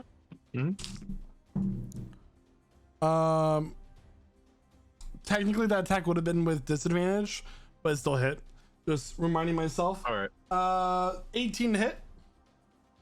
Hits. That is going to be 13 points of slashing damage plus an additional. Are you resistant to necrotic? I am not. No. Cool. So another 4 points of necrotic, so 17 total. Aspen. Not looking good for Aspen right now. It's not looking good. Hydro, it's your turn. Hydro moment. So Certified Hydra moment. after this, like, doing this weird thing, he's gonna turn over towards some of his friends over this way. Gonna be on the map over this way, and his neck is just gonna snap super far back. Ooh. Purple, like, veins going up the length of his neck, After a moment, he just spits a huge cone of this cloudy purple mist out in the direction of both Zulkifli and Astra. Oh no. Nothing weird happened to you in that room, obviously. I need a dexterity saving throw. What do they need to make? Dexterity saving throw. Got it. What was it? Dexter. 16. Another nat 1. 8. So, No. on a failure, you'd be taking 6 poison damage. On a success, 3. Okay. So Astra takes Yeah, 3, Zulkifli takes 6. 4 nat 1s for me tonight. That's nuts. We're giving out a set of dice! Yay! Brought to you by Zulkifli. Okay. I roll 4 nat 20s. Will someone buy me dice? No. Mm-hmm. Anything else? Anything else for your turn, And then, Hydro? While maintaining eye contact with Zulkifli, Kydra's going to shuffle to his side 10 feet over this way. Without even looking at Cormac, right? He's just gonna just smack him with his acid hand. Just reaching for him. Not me. Why would you do that? That is a 23. 23 to hit. 23 for the for 5 acid damage. I just kept imagining the Zoidberg. How much damage was that? 5 acid damage. Sorry. You're a professional, Michael. Get it together. Alright, anything else for your turn? That's my turn. Zulkifli, it's your turn. Yeah. Okay, I'm still terrified of this ghost, and I've now been aged to age 45. There's salt and pepper in my hair, and I've just been vomited on by Kydra, who appears to be going crazy. And you have a sudden So, urge to buy a terrible day. Harley? Yeah. Terrible day. Or a Corvette. And all I can think about is how horrible that ghost is, and I'm gonna take a shot at disadvantage at that ghost. With my longbow, and that is a 13 to hit. 13 will hit. But you said with disadvantage, right? Yeah, You rolled with disadvantage. Oh, my bad. 10 points of magical piercing, an additional 2 points of fire. You are no longer frightened because it is re-dead. Yeah. Okay. You're still 45. Okay. Oh no. Okay. That's what I got. I can see there's some trouble down there. Don't know what the hell's going on with Kaido, but I'm coming up to 10 feet away from the ghost right there and looking at him. Nazmir, it's your turn. Okay. Let us resummon myself, I guess. My echo. And I'm going to... Let's see. I had to double check this. Unleash Incarnation doesn't require any action. So when I... Okay. So I'm going to use that. When I attack, I'll make one more attack from the echo to do 2 of those.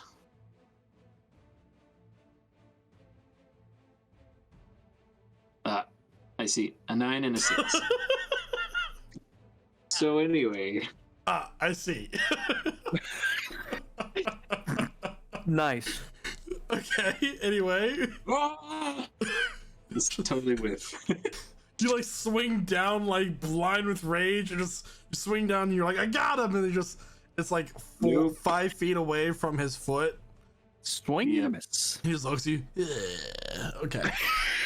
Astra, it's your turn. Yeah, I'm gonna do something revolutionary. Healing word on my brother Aspen for 9 healing. Crazy Excellent. stuff, Oh my god, thank you so much. right? Huge W. And at that point, I'm a step just 5 feet over, and that's my turn. Okay. Little side step, hokey pokey. Cormac. Yes, me. Okay. So let's see. I'm probably gonna follow suit with Sukifli here and move a little closer to the action. Wait, hang on a sec. Can I make it that way? Yeah, I totally can make it that way. I'm gonna get right in front, right there. And I feel pretty dumb because I forgot I could do this, but I'm actually gonna draw my second sword because I completely forgot I have 2 weapon fighting. So, I'm a swing at this dude right here. It's very on brand for Cormac. Very I know on brand. he seems to forget things a lot. Okay, so first one. That's gonna be a 12. A 12 will hit. All Well, right. just hit actually. Okay. So 9 slashing with the 5 sneak attack. That's 14. 7. 7. Okay. And then second attack with my offhand. It's gonna be a 14. 14 will hit. All right, and that's gonna be 6. So 3 more damage, Nice. and that'll be my turn. Aspian. All right.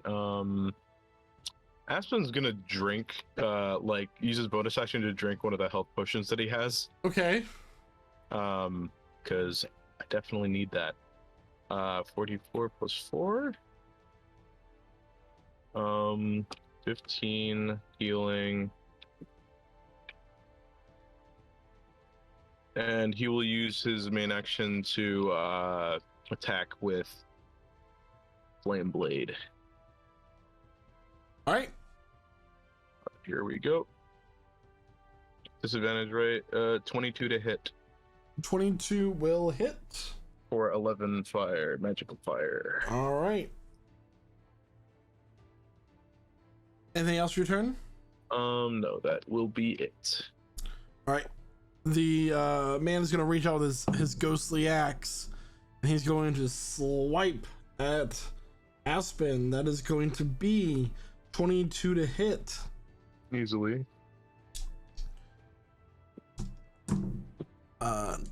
11, 14, 20 points of necrotic damage. All right. As he uses his special combo move. Combo breaker. Combo breaker. Hydro, it is now your turn. All right, watch this Ultra HD Kydro moment. Kydro's gonna walk forward right here, like completely ignoring the captain. Okay, good. I have a question. Is this thing right here? Is that like a little drop? Yeah, it's the it's glass actually. But we Is he able established to to be climb glass. No, you have to go around down the steps. Okay. So that would actually Because be... that's the wheel, sir. Oh, that is the wheel. Okay, so And Jesus did not take it. He didn't even have his license. Where's Carrie So- Underwood when you need her? Hydro is just going to do this weird ass like sprint darting around. It's gonna go right in front of Astra, right? Yeah, just stare down Astra right like this.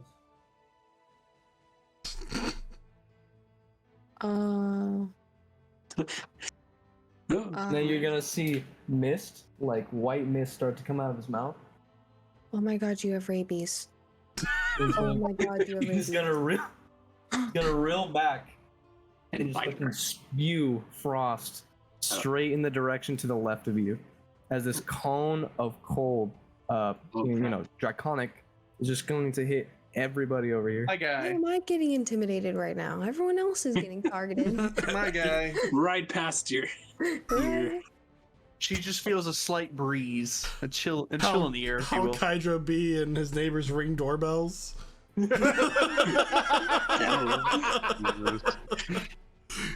This is a I'm in your walls.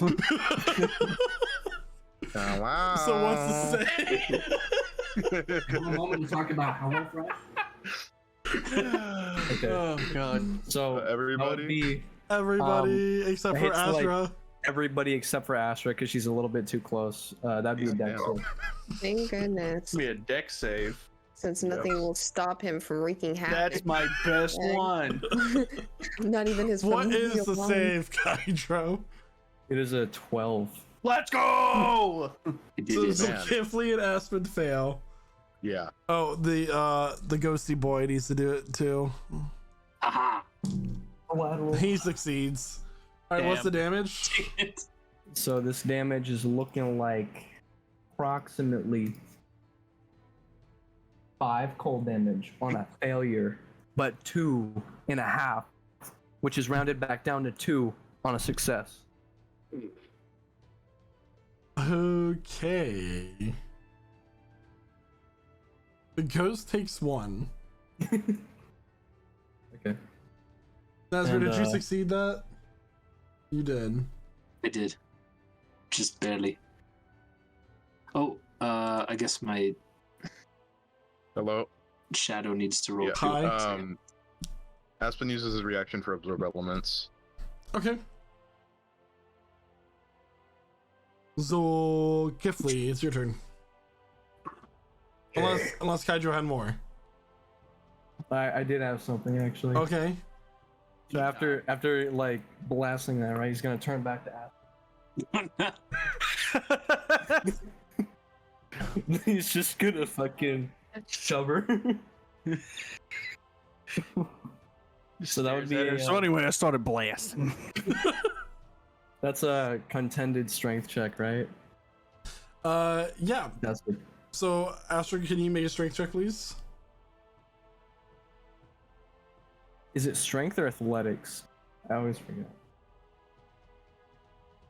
That's stealth, not strength. I'm pretty sure it would be your strength against her acrobatics, but we'll just do strength for now. I'll look it up Didn't later. look at that either. I'll There we just go. do I straight up finally got strength. 8. Are you serious? So you And rolled this a ties you in rolled with a you rolled a strength save, but that's the same 1. roll. You rolled a 19. mean- So, Astra succeeds no matter what, because he rolled a 1 minus, I see. minus 2. He rolled Mine's a not. negative 1 How do you roll a dirty 1 but it not be a nat 1? because he rolled a natural 2. Oh my god. Thank you so much for the raid of 8 viewers, the Long Shots DMD. Hey. Appreciate you. You love to see it. No. And thank you for the That's follow as well.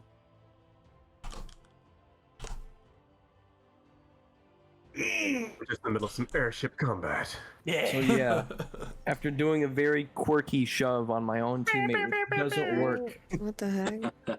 What was that for? All right. Hi. So, Kifley, it's your turn. It's terrible. How is this ghost villain thing looking? He's looking hurt at this point. See, Kydro is being a nuisance over there. Okay. Okay, Zolkif is going to press the attack on the ghost captain. So, but first he's going to flank around here. 1, 2, 3, 15 feet here. And with his longbow again. Oh my god. 12 to hit. 12 to hit. 12 will just hit. We established that with one Okay. of Cormac's hits earlier. Yeah, with the scimitar. 11 points of piercing damage with 3 points of fire damage on top of that, so 14 points magical damage. All right, with that, Zolkifli, how do you want to do this? Hey. Oh, Hey, Let's go. yeah, I'm watching Kydro attack my friend and just sliding down across the wet deck, thinking the whole time he's probably been possessed, and aiming just a quick shot. It's a fiery bolt right through the heart of this ghost thing. All right, and with that, he screams as this ball of fire burns him from the inside out and dissipates, And Kydra, you suddenly feel control over your own movements again, as whatever presence was controlling you is no longer there. And that will end Bearing combat. down on Kydro and shoving him to the ground. What is going on right now? I'm looking at his eyes, giving a little smack on the cheeks just to see how he responds. I'm literally just chilling right now. Nope. Chilling. Where? Gesture to the ice on the deck. Chilling. And I'll Too point far. right in his face. Eat shit. Poor choice of words there. Or perfect choice. The captain in his great Goliath form is going to step out, gripping his side that's all withered and blackened from the necrotic damage. What was that all about? I'm gonna run over to the captain and check him out and see how bad he is hurt. Make a medicine check. Go ahead. Okay. Oh, safe. 5. I mean, his skin isn't supposed to look like that. Yeah. That's been You're not a doctor, but I'm no doctor, but I don't think it should look like that. On TV. Yeah. Aspen walks Aspen, over. Astra, what are you? Yeah, He needs and help. he creates like some good berries. Ugh. Why did that happen? well, don't look at me. Is that something prone to this, like this region, or I don't know. We're still in the storm. Oh, so it's just a storm thing. When it storms, ghosts appear, of course. I see. Mhm. A spirit storm, if you will. Ah, look at that. Zul just sags against the door frame, and he doesn't really look like himself. You probably won't recognize him for a moment because his face is lined with age. Skin's the same shade. He's still buff, but he's noticeably older and tired. Hey, what happened to you, man? What happened? Yeah. Catch a glimpse of myself in the reflection of the glass.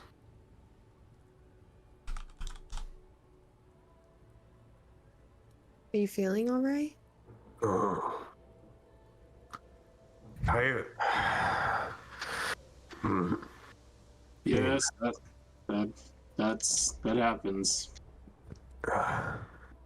That'll happen a lot now, actually.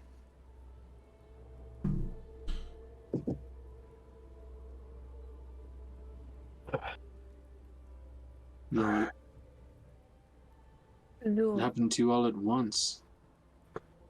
You're human, aren't you?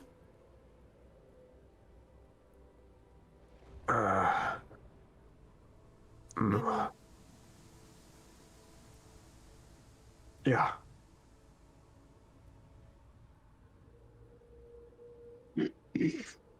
I look desperately at Aspen. No. You.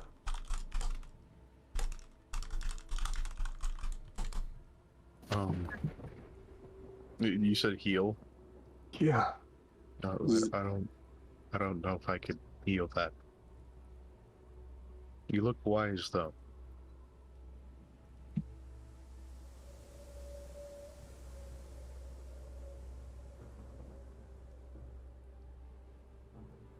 I'll shake my head. I'm trying to think back to anything I might know about spirits that might do this, like rob years from someone. Make a nature check. Nature check. Can do, sir. With advantage because it's undead? Sure. 7. You think for a moment, and you know, as many tales you know about undead, like tall tales, nothing quite is coming to your mind at this moment. Maybe it's the age getting to your memory, but it's very hard to tell why this creature suddenly aids you from the fear of 15 years or how it's able to do so. And as you all stand there and you ponder of what just happened on the ship, the thought comes to you. You are only on day 1 of a 3-day journey. And what happens next is a story for another time. And that is where we're going to end our session for tonight, everybody. Oh, Interesting. Isn't that? Yeah, Next isn't that one. just very interesting? So, everybody, thank you so much for tuning into this session tonight. It's been really great. Raiders, I know you just got here, and we're super happy to have you, but we are also in our session as we are about 11 minutes over. We wanted to wrap up combat. We are giving out a set of dice, so as I go through my whole spiel, know that the key word to put in chat at this moment in time is ghost. GHOST. Ghost, for your chance to win a set of dice to be sent to you, USA and Canada only, excluding Quebec, as we have rolled, here, 5 natural ones this session. So the word is ghost, ghost and ghost alone in the chat. Yay! So thank you so much for everyone tuning in. Don't forget to join our Discord. It is at this link here. We play all sorts of games together, such as DBD, Sea of Thieves, Overwatch, and more. Really great Discord community, over 280 members to play with. New events are coming out on DBD tomorrow. That's really great. A lot of fun times. Don't forget that we're also sponsored by HelloFresh for up to 65% off your next box and free shipping. Use that link or our code. Very great. What else am I getting here? Who's starting? Who's gonna do the recap next session? The recap. The Long Shots D&D. If you could go ahead and do me a favor and put !D8 in our chat to decide who's going to do our summary for our next session, I would really appreciate that. I would like to thank all of our role players for joining in our session today. It was a lot of fun, and it's great to have you guys here each and every week. I'm gonna go ahead and pass it over to our Furball Druid, Astra. Yeah, I only got here halfway through, so it was an adjustment period figuring out, where exactly I am fitting in on the ship. But it was a great time nonetheless, and a lot of really good stuff happened. Good is... We'll revise that. But regardless, I really have nothing more to say. Pass it over to Aspen, our other Furball Druid, played by Jeremiah. Thank you. It was a good session. It was a airship, pretty crazy. A little bit of lying about who I actually am and being amazing at it, of course. But yeah, I can't wait to see this new location that we will be in when we dock this airship. But yeah, with that, I will pass it to, I believe, Zulkifli, our human blood hunter. Yep. Now everyone's gonna call me daddy from now on, or grandfather. you're not that old yet. Just sailed through my 30s. It was a lot of fun I didn't get to have.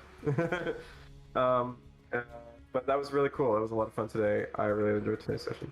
I do enjoy a bit of nautical combat. Neither was this nautical mode. It was scary. Cool to go through that haunted ship sequence. It was really cool. Well done, Michael. Thank you for running. Yeah, that's really cool. Looks like number 6 is the rolled thing. Nazmir! Nazmir, you have been sentenced to do the summary next session. Wait, Thank you, Long Shots D&D. All right. I'm gonna give it over to Cormac. Quentin, how you going? I'm going. I had a lot of fun this session. Not that I don't have a lot of fun every session, but this one was especially fun. So I especially want to thank Michael for this session here and that amazing combat we just had. Also want to give a shout out to Long Shots D&D. Thank you so much for that raid that you gave us. And as always, I'd like to thank all the players for here tonight, and also everybody who was in chat tonight as well for keeping it alive and well in there.